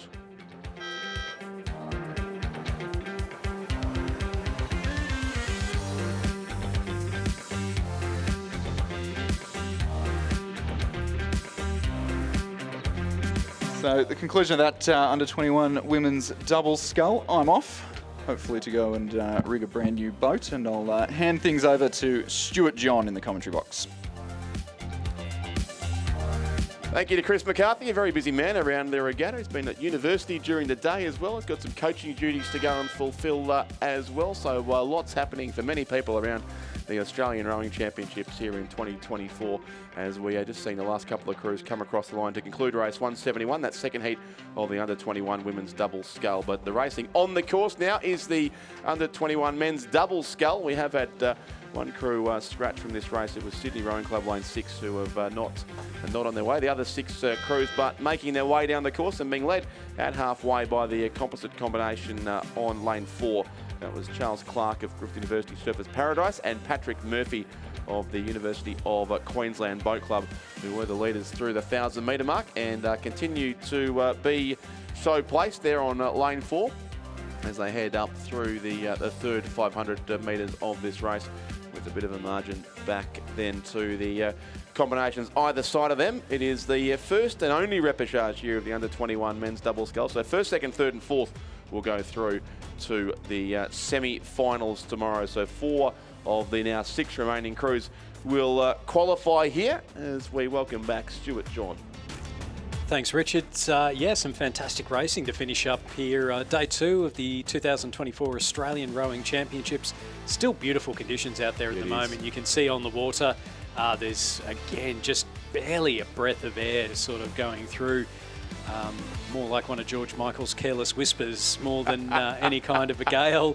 But it is the crew from We've got University of Queensland and Griffith University Surfers Paradise leading by half a second over the Sydney University crew in lane number 3. Adelaide University sitting in third place, and then 0.6 of a second back to the Wendouree Ballarat Mercantile composite in lane number 5. Mercantile, the straight Mercantile crew, is sitting in 5th place, and they are about 5 seconds back in 5th. So looking like they may well be eliminated from this event in the men's under 21 double sculls, and then the Toowong crew sitting in 6th place. So that's Joseph Petrie, Repar and Cooper O'Rourke. So a few more races left to go. Will be last race starting at 16:55 for those of us who've spent a bit of time in Europe or the military. 24-hour time. It's a wonderful thing, Stuart. Saves lots and lots of confusion.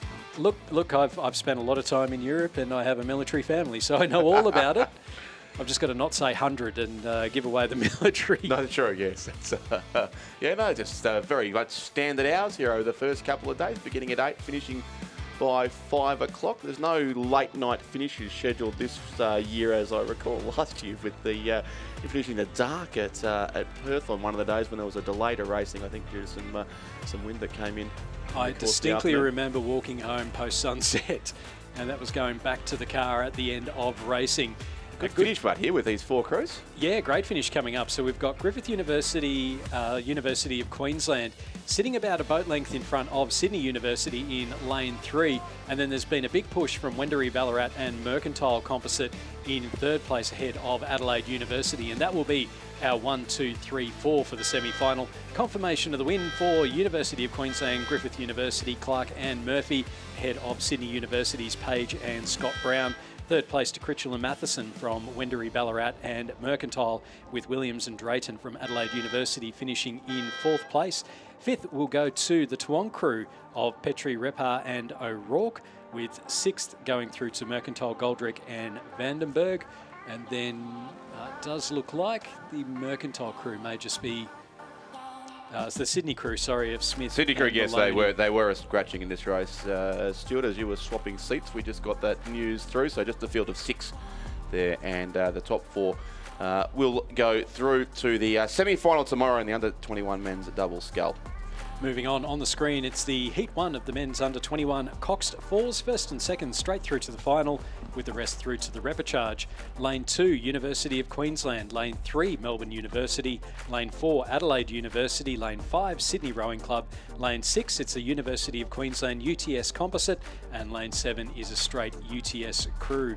So University of Queensland leading UTS in 2nd place, and that was through the first 1,000 metres. So that University of Queensland crew, Lex Tucker, Matthew Cashman, Daniel Cashman, Monty Martin, and they're coxed by Priscilla Russell, and then the UTS Haberfield crew of Brandon Smith, Oliver St. Pierre, Joe Lynch, Joshua Wilson and Ryder Taylor as the coxswain. So University of Queensland doing well to lead that UTS crew. A number of those names representing Australia in the juniors, in the Cox Fours. Absolutely. And looking at those names, I think that is an all BBC combination too. So members of last year's Brisbane Boys College First 8, they won their 3rd head of the river in a row just on 12 months ago. So I'm pretty sure all of those 4 names were members of that BBC crew. But now moving up to club and representative rowing for the University of Queensland Boat Club, are getting some similar results impressively ahead in this opening heat of 2 in the under 21 men's Coxed 4.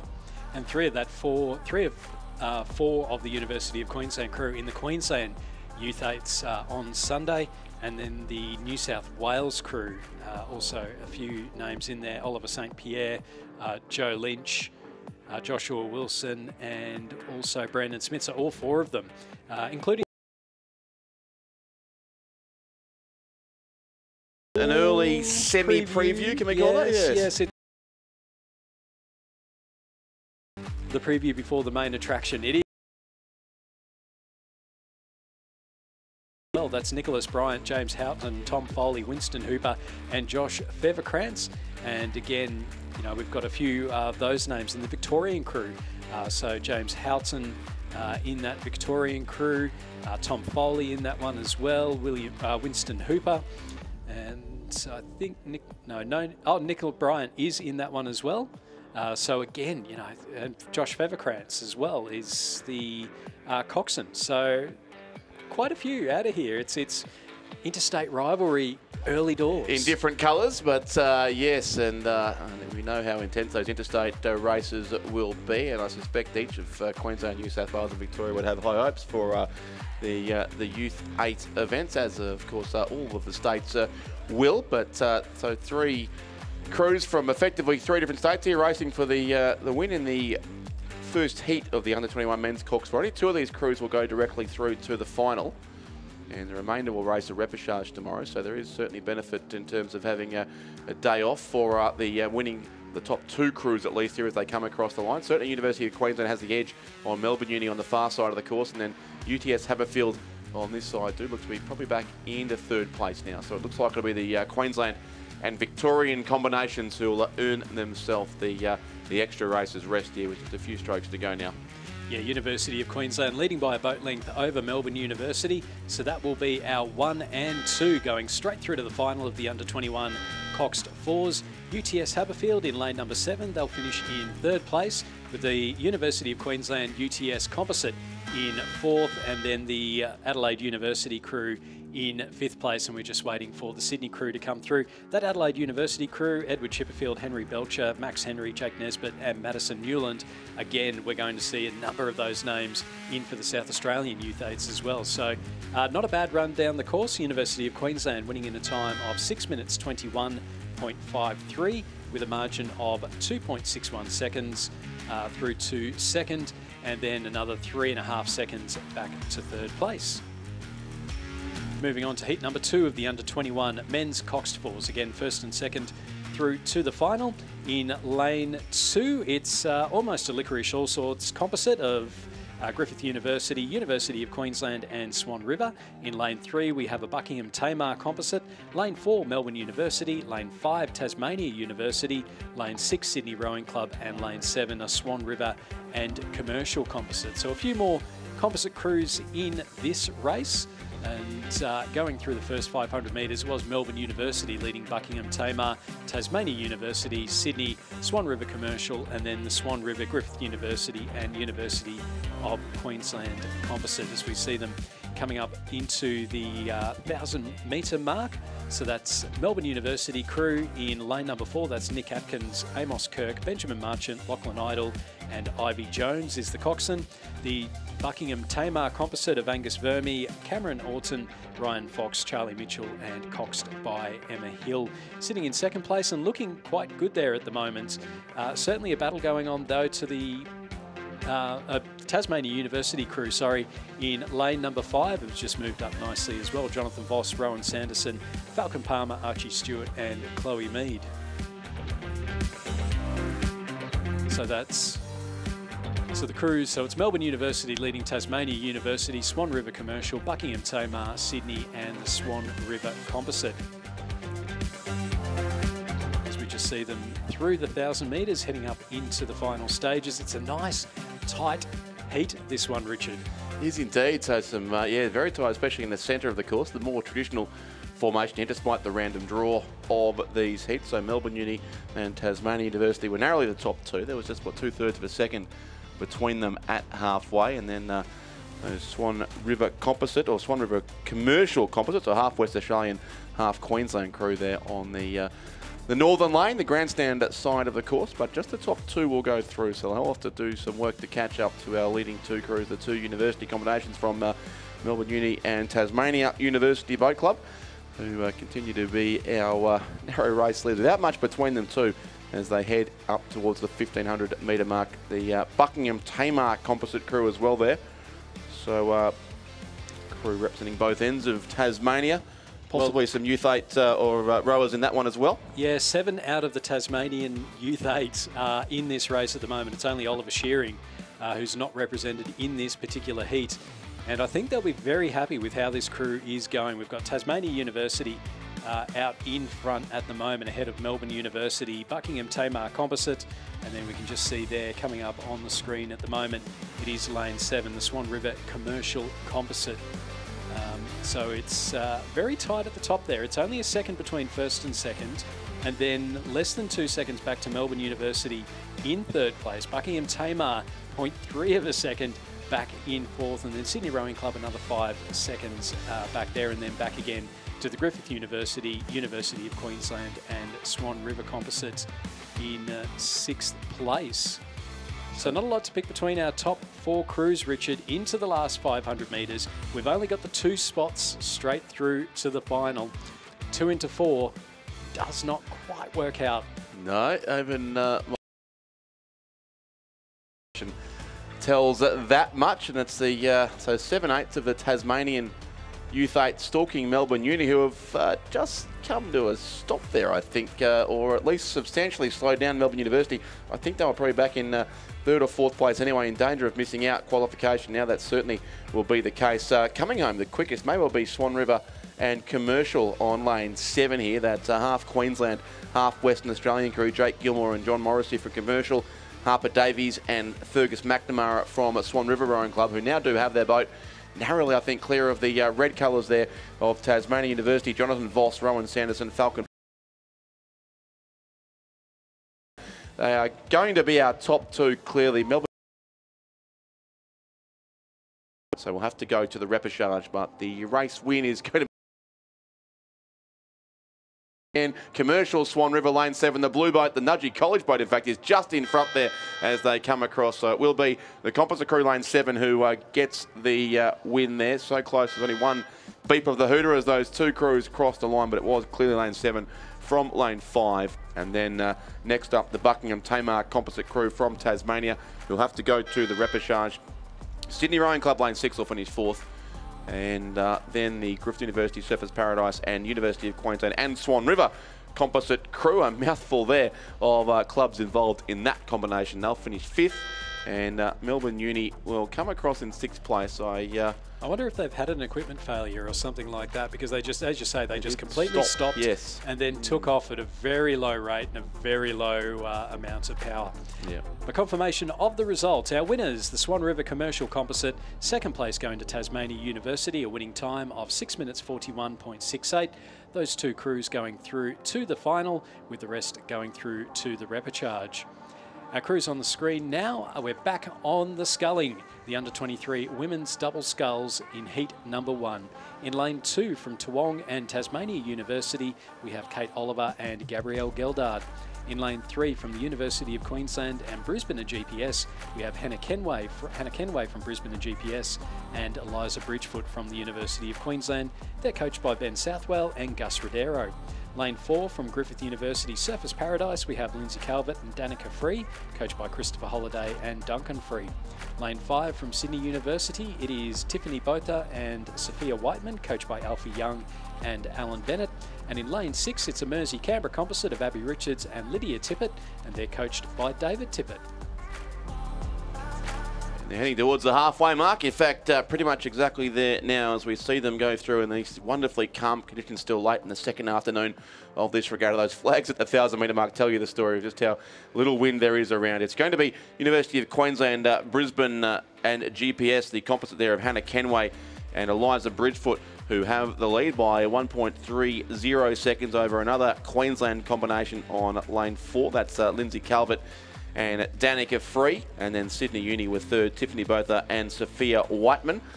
The top 3. It is 1st and 2nd again only to go through to the final directly here. So 3rd, 4th and 5th will go via a repechage tomorrow, but the top 2 will get a couple of days off as far as this event is concerned and book their spot in the final coming up on Friday's program. And just on that Mersey Canberra composite, Abby Richards from Canberra Rowing Club, originally from Perth, ended up down, I think, Corowa or something like that, now at Canberra for the last few years. Has wanted to come to a national titles for a number of years, has battled injury, and now has finally been able to make it through. So we saw her in the under-23 women's lightweight single sculls, and now competing in the Open of the under-23 women's double sculls. So I know, speaking to her earlier, she's just absolutely stoked to be here and to be able to compete at a nationals. Yep, and good race, yes, in the single sculls yesterday. Now in the double scull as well here, along with Lydia Tippett from Mersey, the composite crew in the lane coming down the grandstand side of the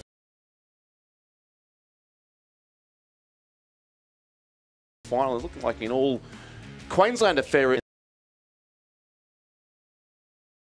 4, University of Queensland, Brisbane GPS in 3, and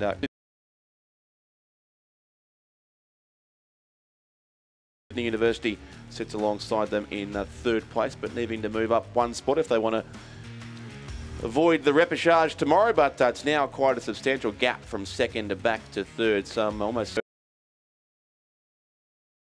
3rd place, which is the decisive margin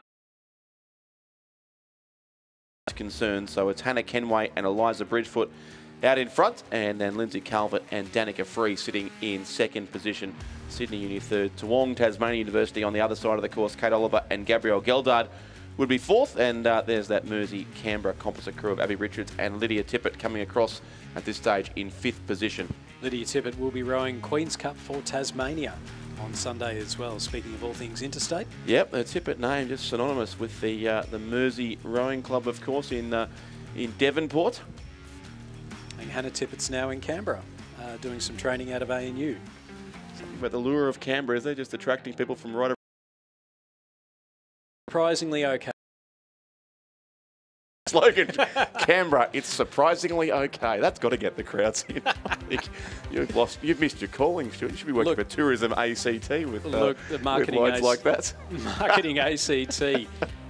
I came down well, this is the 4th time I've lived in Canberra now. It was twice as a kid when we got posted and twice as an adult. And haven't quite managed to make it back up north again. No. It's Hannah Kenway. Hannah Kenway Bridgefoot from the University of Queensland. Clear by about 2 lengths still ahead of Lindsay Calvert and Danica Free. And that gap has shrunk a little bit to Tiffany Botha and Sophia Whiteman, but it won't be enough for them to move up into a top 2 spot. So it will be the composite crew from Queensland coming across 1st place on lane 3. Kenway and Bridgefoot 1st, Calvert and Free in 2nd place. They'll go straight through to the final of the under-23 women's double scull, and then about 2 lengths back to Sydney Uni. Botha and Whiteman will finish there ahead of Oliver and Geldard over in lane 2, and 5th place will go to Richards and Tippett. So a winning time there for the University of Queensland, Brisbane and GPS composite, 7 minutes 22.03. Winning margin between 1st and 2nd of 4.47 seconds, and then another 5 seconds back to 3rd place, as we just see the Mersey and Canberra Rowing Club composite crossing over the line now. So that was the first heat of the under-23 women's double sculls. Moving on now to the 2nd heat, and just the 4 crews in this race. 1st and 2nd through to the final, and again the rest through to the repechage. In lane 3 from Melbourne University, Livia Rosea and Romy Cantwell. In lane 4 from Adelaide and the West Australian Rowing Clubs, we have Tanika Webb and Georgina Tager, coached by Stefano Belosso. In lane 5 from Sydney Rowing Club, Grace and Laura Seifer, coached by Lachlan Carter, Florence Griffiths. And in lane 6, it's another sister act. It's Centenary Rowing Club's Jessica and Sophie Malcolm, coached by Gus Rodero and Ben Southwell. So a couple of sister acts, and it's a very strong heat. I mean, the Seifer sisters, we know, can move a boat and move it very quickly. But Jessica and Sophie Malcolm also some up-and-comers up there in Brisbane for the Centenary Rowing Club. And then Georgina Tager for Adelaide Rowing Club and Tanika Webb. All 4 of these crews are quite strong, and even Livia Rosea and Romy Cantwell for Melbourne University. Yep, exactly. So 4 states represented here as well across these 4 crew. In fact, 5 states with the composite Adelaide West Australian combination. But it's Melbourne Uni who have led through halfway. That is Livia Rosea and Romy Cantwell. So one of the only 2 unrelated combinations in this field of 4. But they were in front at the halfway. But then it was the 2 sister doubles in lanes 5 and 6, I'd reckon, who'd be in 2nd and 3rd place. So Sydney Rowing Club, it was at halfway, just 0.72 of a second behind our race leaders from Melbourne University. That's Grace and Laura Seifer. And then Jessica and Sophie Malcolm were in 3rd, 3.76 seconds further back, ahead of the Adelaide and West Australian Rowing Club combination. But speaking of moving states, both the Seifers originally from Rockhampton, rode at Rockhampton Grammar School. In fact, from Dingo originally, just up the road from Rockhampton, in relative terms at least, in Queensland. These are all relative terms. Just up the road can be about 200 kilometres. Exactly right. But now, of course, rowing at It's Sydney Rowing Club and still in Queensland combination from Centenary next to them. Well, the Cypher sisters will be representing New South Wales in the interstate lightweight women's event. So they'll be in the quad sculls there, so half that crew. Something of a sore point in the commentary box, currently full of Queenslanders. There are Cyphers rowing for New South Wales, but there you go. And they're still hanging on here to the Melbourne University combination across on the other side of the course. Livia Asaya and Romy Cantwell. So Grace Cypher has also been selected recently in the Australian under-23 team to row the lightweight single scull. And Sophie Malcolm also from Centenary who'll row in the quad scull in the under-23 World Championships for Australia. So a number of certainly well-credentialed rowers in the Australian team across these heats also of the under-23 women's double scull. But our top two have gone pretty well clear now. It looks to be very much Melbourne University. Over the Malcolm sisters from Centenary, and then Tanika Webb and Georgina Tager from the West Australian and Adelaide rowing clubs. So a nice strong lead. It will just be who's going to be able to take the heat win. A little bit of bragging rights, and I guess you always want to just lay down that marker, don't you? And just make sure that you get ahead of the other crews. Yep, exactly.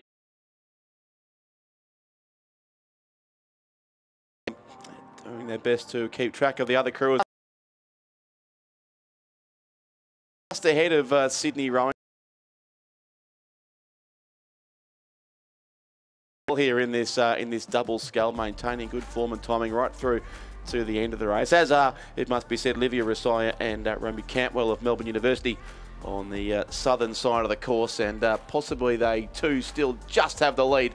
That Melbourne Uni combination quite close, I think, to the boys too on their bow side, but they've corrected the steering now, Melbourne Uni, and look like they should just hold on over the Cypher sisters from Sydney. Don't say that quickly too many times, but it's Melbourne Uni. The win for Melbourne Uni. Grace and Laura Cypher finished second for Sydney Rowing Club. They'll both finish into the final now of the under-23 women's double scull. And Rack a little bit back on the course, and as will the multi-state composite combination beside them. So Jessica and Sophie Malcolm finish in third place for Centenary, and Tanika Webb of the West Australian Rowing Club and Georgina Tager of Adelaide will finish in fourth place in race 176, the second heat of the under-23 women's double scull. Move on to the first heat of the men's under-23 double sculls. First and second straight through to the final. Lane 2 from Griffith University Surfers Paradise. It's Ben Horsnell and Mackenzie Branch, coached by Christopher Holliday and Duncan Free. Lane 3 from Toowong Rowing Club, Ben Stockwell and Henry McCluskey, coached by Mark Game. In Lane 4 from West Australian Rowing Club and Melbourne University, Felix Oliver and Blake Wyatt, coached by Stefano Belosso. In Lane 5 from Mercantile Rowing Club, Austin Reiner and Dom Frederico. Lane 6 from Penrith Rowing Club, Bradley Moran and Liam Taylor, coached by Lindsay Callahan. And Lane 7 from North Esk, we have Neil Douglas and Carl Breyer, coached by Trevor Barrett. So again, a lovely little geographic spread. We've got Queensland, WA, Victoria, New South Wales and Tasmania. So just South Australia and the ACT not in this event. Yeah, great spread from around the country, and two heats here on the course in the under-23 men's double scull, and followed by a couple of the big events to conclude the day. The two heats of the Open women's double and the Open men's double scull. A few members of the Australian rowing team to come out on the course shortly as well to conclude this second day of racing at the Australian Rowing Championships for 2024, the second day of 7 big days of racing here. Of course, we resume again at 8 a.m. daylight saving time tomorrow morning for day 3 on Wednesday, as we get to some of our semi-finals and move ever closer to the crowning of our first national champions, which will be up bright and early on Thursday morning. Yeah, looking forward to those finals. Just again, amazing atmosphere that you have here. The whole spectate area, the grandstand will be full, the hill area will be full. You'll hear the cheers through the live stream as everyone's exhorting their crews to come on home. The crew that's coming on home at the moment in Heat 1 of the men's under-23 double scull Mercantile, Reiner and Frederico, very quick rowers out of Melbourne. Second place, the West Australian Melbourne University composite of Oliver and Wyatt. They're 7 seconds behind. Penrith sitting in third place, that's Moran and Taylor. And then nice and even there between Griffith University, Surfers Paradise, Hornsnell and Branch, and then North Esk, Douglas and Briar. So our top 2 crews to go through, straight through to the final. They're looking quite comfortable out in front at the moment, and certainly Austin Reiner, Dom Frederico, I think they were first and second in the single sculls down at the Victorian State Championships recently. Yes, I was desperately trying to find the results to check that. That does sound correct. They were both prominent in a number of races, certainly at that regatta. For the Mercantile Rowing Club, and they sit well clear here ahead of the West Australian and Melbourne Uni composite crew by around about 3 lengths, but both look certain to qualify in the top 2 spots here into the final of the under-23 men's double scull. And the bright caps of the Penrith Rowing Club would be third at this stage. Bradley Moran and Liam Taylor, coached by Lindsay Callahan. That Penrith Rowing Club, of course, just that is literally down the road and round the corner. There's no relative terms required there on the waters of the Nepean. Not very far at all from where we now sit. No, there's a nice bar overlooking the Nepean. I'm not sure if it's with Nepean or with Penrith it's affiliated with, but it's a beautiful view over yes. Beautiful view over the Nepean River. I haven't yet seen Beyond Panthers this week, but we'll have to explore slightly further afield later on as we go. But Mercantile certainly well clear here. They're going to take this win out by about 3 lengths, the combination of Austin Reiner and Dom Frederico. Then second will go to Felix Oliver and Blake Wyatt, the West Australian Rowing Club composite crew. They're through to the final directly. Penrith will be third, so Bradley Moran and Liam Taylor will go via the repechage. Fourth to lane 7, North Esk, Neil Douglas and Cal Briar, the combination from Launceston in Tasmania. Fifth place, Ben Horsnell and Mackenzie Branch from Griffith University, Surfers Paradise. And sixth will go to the combination from Toowong, Ben Stockwell and Henry McCluskey. As we just see our Toowong crew coming up towards the line.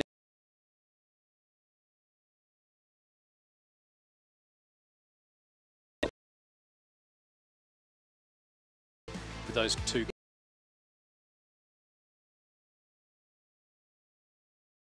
And a winning margin of 5.85 seconds. Penrith, North Esk, Griffith University, Surfers Paradise and Toowong going through to the repechage. Second heat is underway. In lane 2, we have UTS Haberfields, Patrick Burke and Henry Blackwell. They're coached by Matthias and Judith Ungamak. In lane 3, we have a Mercantile and Wendouree Ballarat composite of William Gilbert and Jackson Morrish. We have a scratching in lane 4. Lane 5 from Toowong Rowing Club, Roden Martin and Moss Murphy, coached by Mark Game. And in lane 6 from Adelaide University and Canberra Rowing Club, we have Cormac Hayes and Nick Blackman, and they're coached by Nicholas Mitchell. So UTS with the lead through the first 1,000. The Adelaide University Canberra composite in lane number 6, sitting comfortably in second place. They're only 2 seconds behind the leading crew, but then 7.5 seconds back to the Mercantile Wendouree Ballarat composite, and then Toowong at the back of the field in this one. So first 2 to go through to the final, and through that first 1,000 metres, certainly the race starting to open up a bit there.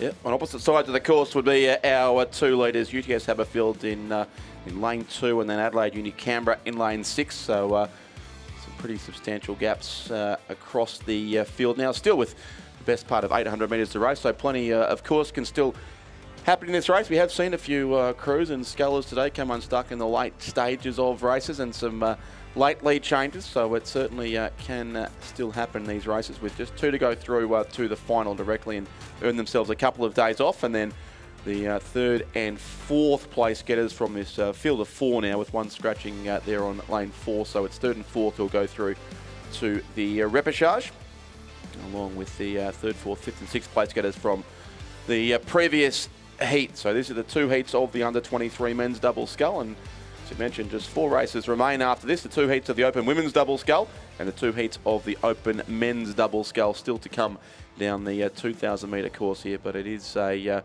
pretty good position for our crews on the extremities of the course from UTS and Adelaide Uni Canberra as they head up towards the 1,500 metre mark. Yeah, so we just see there the UTS crew, Patrick Burke and Henry Blackwell, through the 1500s and looking very comfortable out in front at the moment. You can see that they're not rating particularly highly. They don't need to. They're sitting very nicely out there. Adelaide University and Canberra Composite, 5 seconds behind. And the Mercantile Wendouree Ballarat crew now only 3.6 seconds behind in third place. Toowong sitting in fourth place. But we might just keep an eye out there, Richard, because if the Adelaide Uni and Canberra Composite put the cue in the rack a little bit too early, I would say that Mercantile, Wendouree Ballarat, Gilbert and Morrish will be waiting to pounce. Yes, indeed. And Nick Blackburn recently selected in the Australian under-23 men's double scull with Dom Federico, who we saw in the previous race. They're not racing together here, but both look set, you would think, to go through to the final and contest against each other for a national title. But yes, Mercantile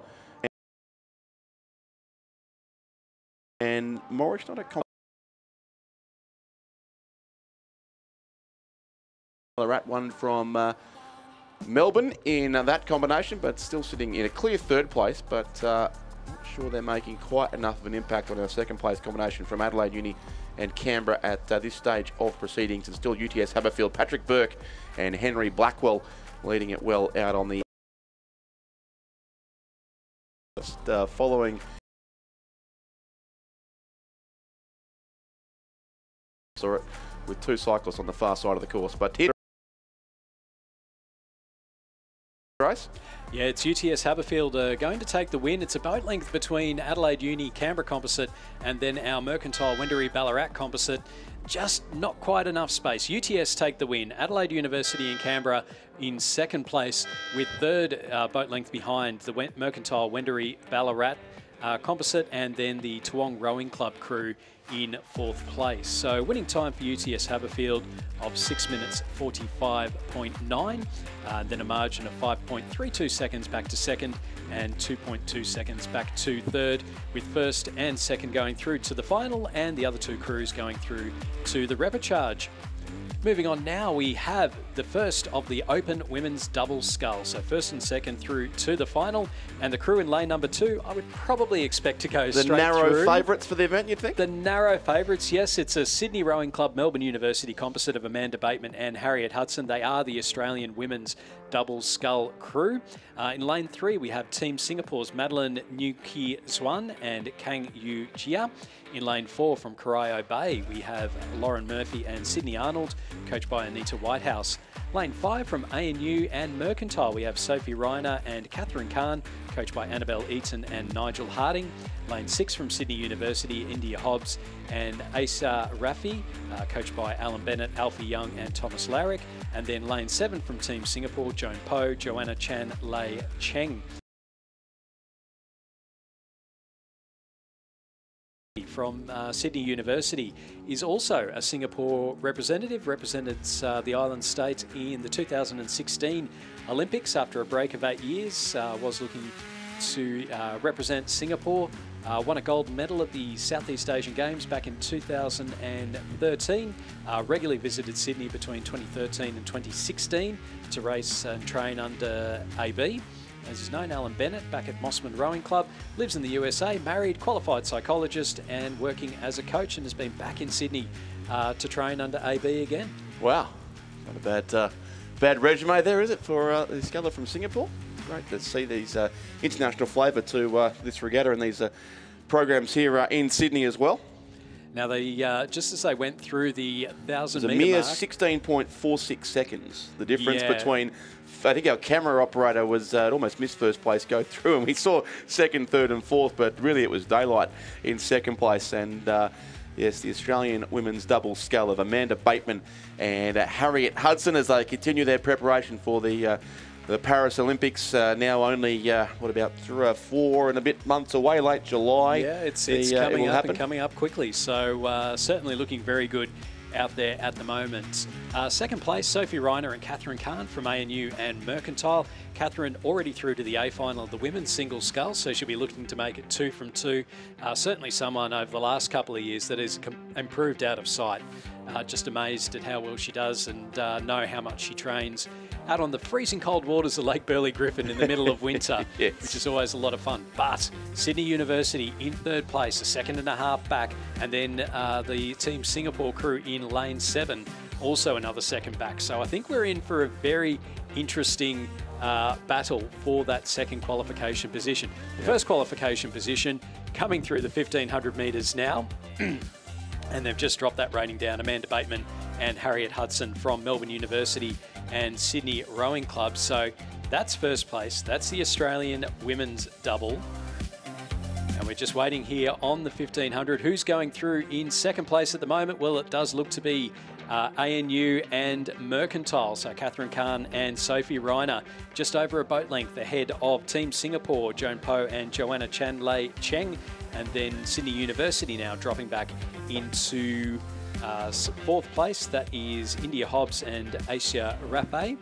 And then back a little bit further to Corio Bay and the second Team Singapore crew over in lane number 3. So Team Singapore, the second crew in lane 3, sitting in 5th place.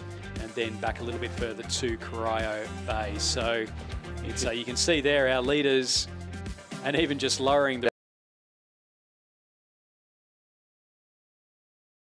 Add that to your portfolio of Canberra marketing slogans, but come and train on the freezing cold waters of Lake Burley Griffin in July. That will get the crowds in too, I'm sure. Look, there's nothing quite like rugging up in about 30,000 layers of clothing. Yep. And then, well, you do. It'd be the same down in Tasmania. You always have to make sure you've got a change of clothes and a towel with you in the middle of winter. Absolutely. And anyone who falls in, it's the only time that you ever see someone go, no, you go off. We'll grab your boat and wash it, because you just want to get people in the shower and dry. Exactly. But here does come the Australian women's double sculls. So Amanda Bateman from Melbourne Uni, a former student at Furbank Grammar in Melbourne, who we saw race a few events ago. And Harriet Hudson from Sydney Rowing Club. Speaking of Queenslanders who moved into state, she was a student at Somerville House in Brisbane a few years ago, but now, of course, rowing for Sydney Rowing Club. And together they will be the Australian women's double scull, looking for medals on the waters of Paris in a few months' time. But for now, they comfortably win the first heat of the Open women's double scull, the Sydney-Melbourne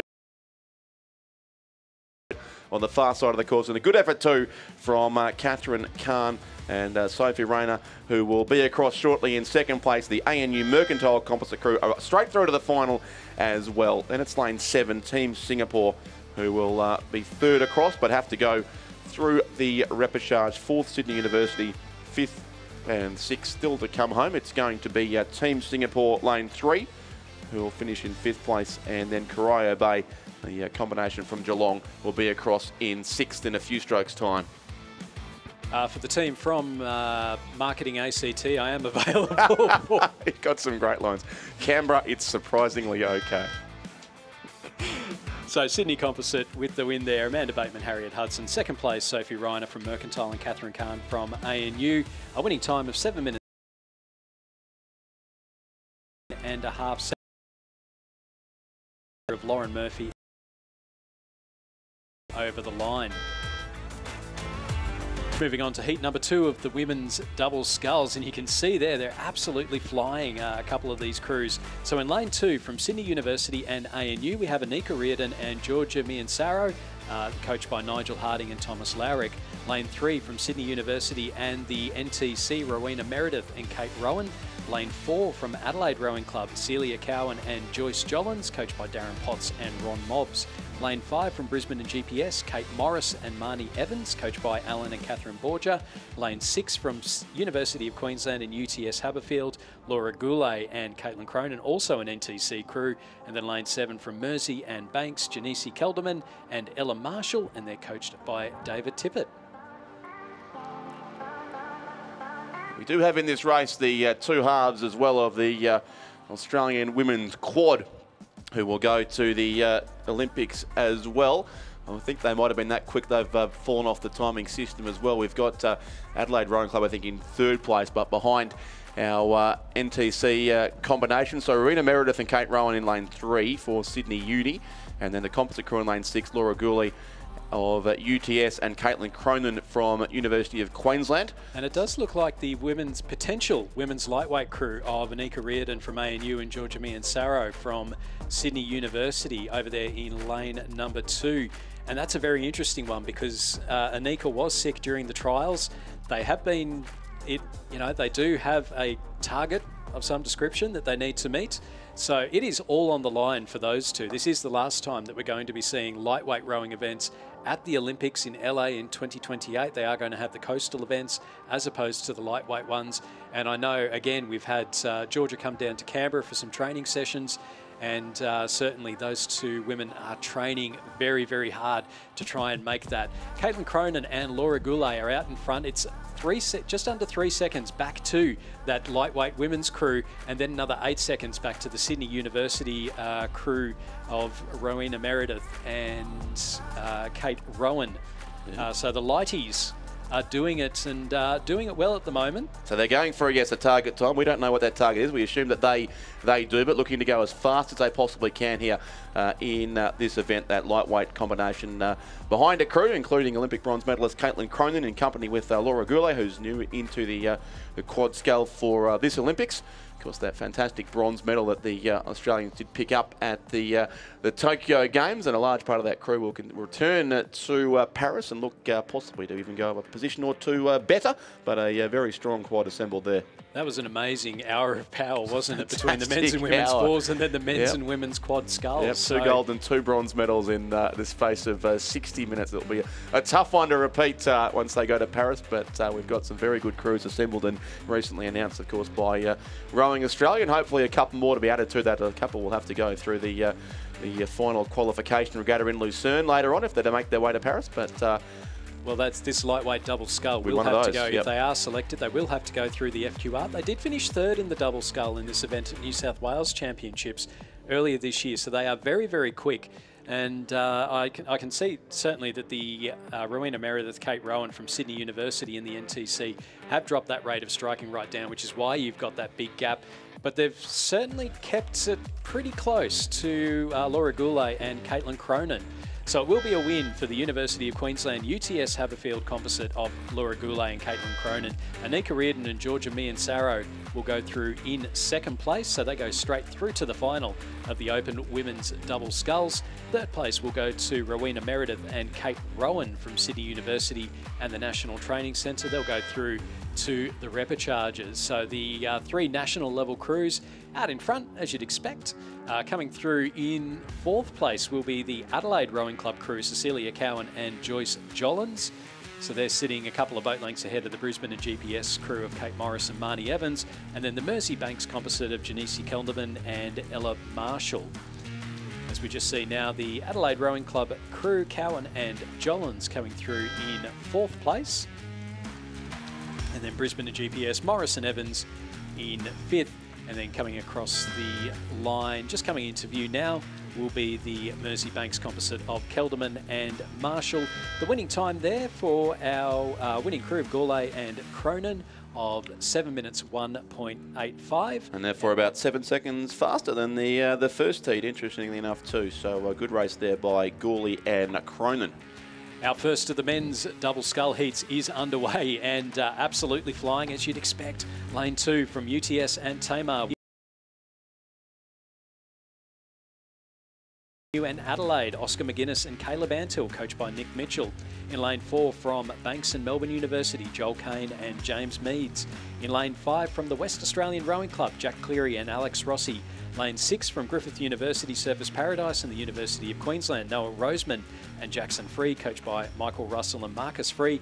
And lane 7 from North Esk and Buckingham, Joseph Wilson and Jack Barrett, coached by Trevor Barrett. This is a spicy field. It is indeed. Yes, a good field assembled here in these 2 heats of the Open Men's Double Scull. Just the top 2 from each will go through to what will be Friday's final of this event. The remainder will race in a repechage tomorrow. That is the centre lane sculler, it looks like there, from the West Australian Rowing Club. They've got their boat in front. Yeah, and then over on the right-hand side, you can see the Adelaide ANU composite of McGuinness and Antill in there as well. And I think Caleb Antill would be very, very keen. He didn't race as well in the single scull as I thought he might have done. He qualified through to the semi-finals, but he finished behind Hamish Harding for, I think, the first time ever. So he will be very eager. And again, you know, the men's sculling, we know that Marcus Delamata and David Bartolo, who will be in the next heat, are going through to the final qualification regatta. Will we see a quad go through? We know they're going to be over in World Cup 1 in Varese. Lucerne's just up the road. Yes. And not just in Queensland too, No, it's just up the road. A couple of countries away, but yes, it is much, much closer. So it'll be interesting to see what happens there. It is ANU, Adelaide, McGuinness and Antill who have the lead, sitting in then back to Cleary and Rossi from the West Australian Rowing Club. Wilson and Barrett sitting in third place, then Kane and Meads from Banks and Melbourne University in fourth, Birchmore and Green in fifth place, and then back to Roseman and Free in sixth place. So our two leading crews certainly looking quite comfortable through the first 1,000 metres or so. You can see the 1250 off in the background. This is the penultimate race of day 2 of the 2024 Australian Rowing Championships. We've just got the second heat to go, and that crew going through to the final qualification regatta coming up shortly. We just see there that West Australian Rowing Club crew of Jack Cleary and Alex Rossi. Jack Cleary, part of that bronze medal winning Cam Girdleston.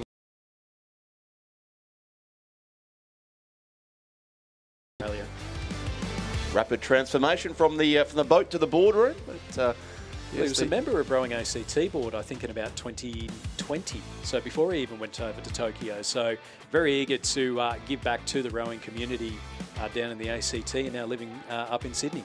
Great. Now it's excellent to hear those who continue to contribute to the sport, be it as a coach or at board level. But about to take out this race, we do have that combination on lane 3 of Oscar McGuinness of Adelaide and Caleb Antill from the Australian National University, who are through now to the final of the Open Men's Double Scull, just ahead of Jack Cleary and Alex Rossi of the West Australian Rowing Club. Third will be North Esk and Buckingham on lane 7. Fourth place then back to the other side of the course, UTS Haberfield and Tamar.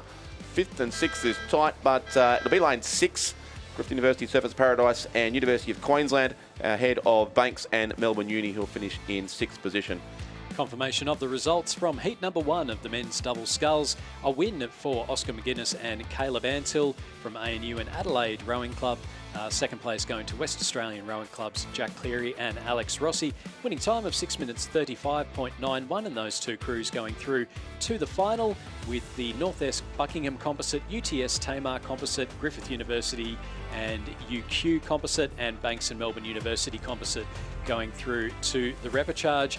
As we're now on to the final race of the day, it is the Open Men's Double Scull, heat number 2, lane 2 from Sydney and UTS. We have Nicholas Miro and Stephen Cox, coached by Donovan Check and Franz Imfield.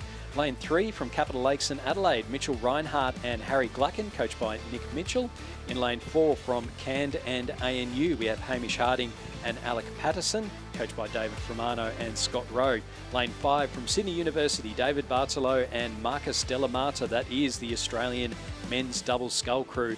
And in lane 6 from Toowongan Commercial, Alex Jeremijenko and Hamish Parry, and they're coached by Mark Game, Claire Raven and Stephen Potsy.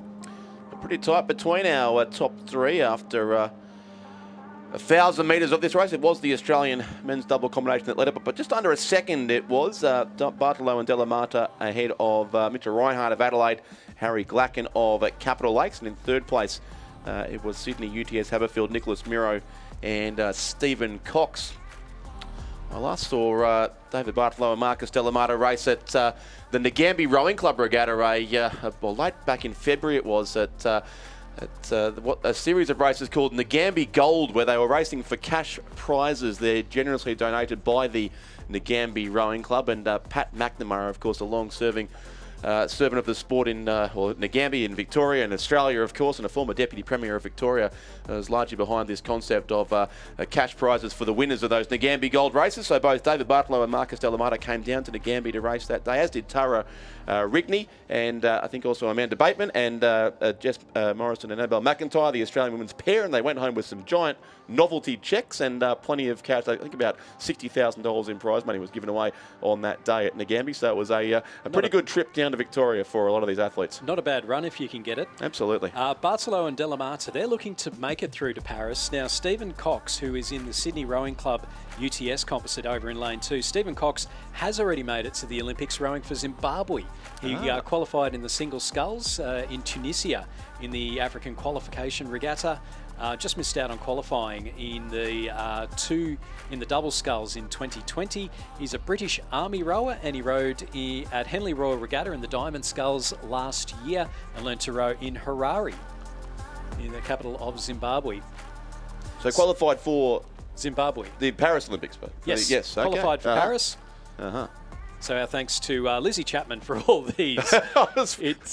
He was sounding like Owen Nix for a minute there, Stuart. It was just rolling off the tongue, but I can't see the notes. I just think you know these things. Yeah, no, if they're not from the ACT, mate. That's true, yes. But it is a good race between these three. It's actually Canday and you in second. I should have said Hamish Harding and Alec Patterson, the crew, in second place here, and then Sydney UTS in third. So, in fact, Capital Lakes Adelaide is the crew in third, so it's not the crew including Stephen Cox of Sydney Rowing Club, the Zimbabwean representative rower, but they'd be in fourth or fifth place, back in a battle with Toowong Commercial, Alexander Jeremijenko and Hamish Parry. Yeah, and I think that's, Hamish Harding's now moving up from the lightweights. Obviously, there's no lightweight men's double scull that's going to any World Cup or the final qualification regatta. So he's taking that opportunity, and again, he's a very fast sculler. And it's a good race here for Bartolo and Della Mata because it's putting them under pressure even early doors. And we can see there, Mitchell Reinhardt and Harry Glacken are really putting on a good show, only about a boat length back. The canned ANU composite just easing up towards the end there. So it will be a win for Sydney University, David Bartolo and Marcus Della Mata in a time of 6:24.96. That's the unofficial time. Capital Lakes Adelaide composite of Mitchell Reinhardt and Harry Glacken in second place, so they'll go straight through to the final. We can see there, just coming on the screen now, Hamish Harding from ANU and Alec Patterson from Canned Rowing Club. They'll finish in third place, just easing across the line there, and they will go through to the repechage, as will Nicholas Miro from UTS and Stephen Cox. See them going across the line now in that bright yellow boat. And then the Toowong Commercial composite of Alexander Jeremijenko and Hamish Parry in fifth place. As that concludes racing on day 2 of the 2024 Australian Rowing Championships. Some repechages, some heats. We'll go into the semi-finals and some more repechages tomorrow.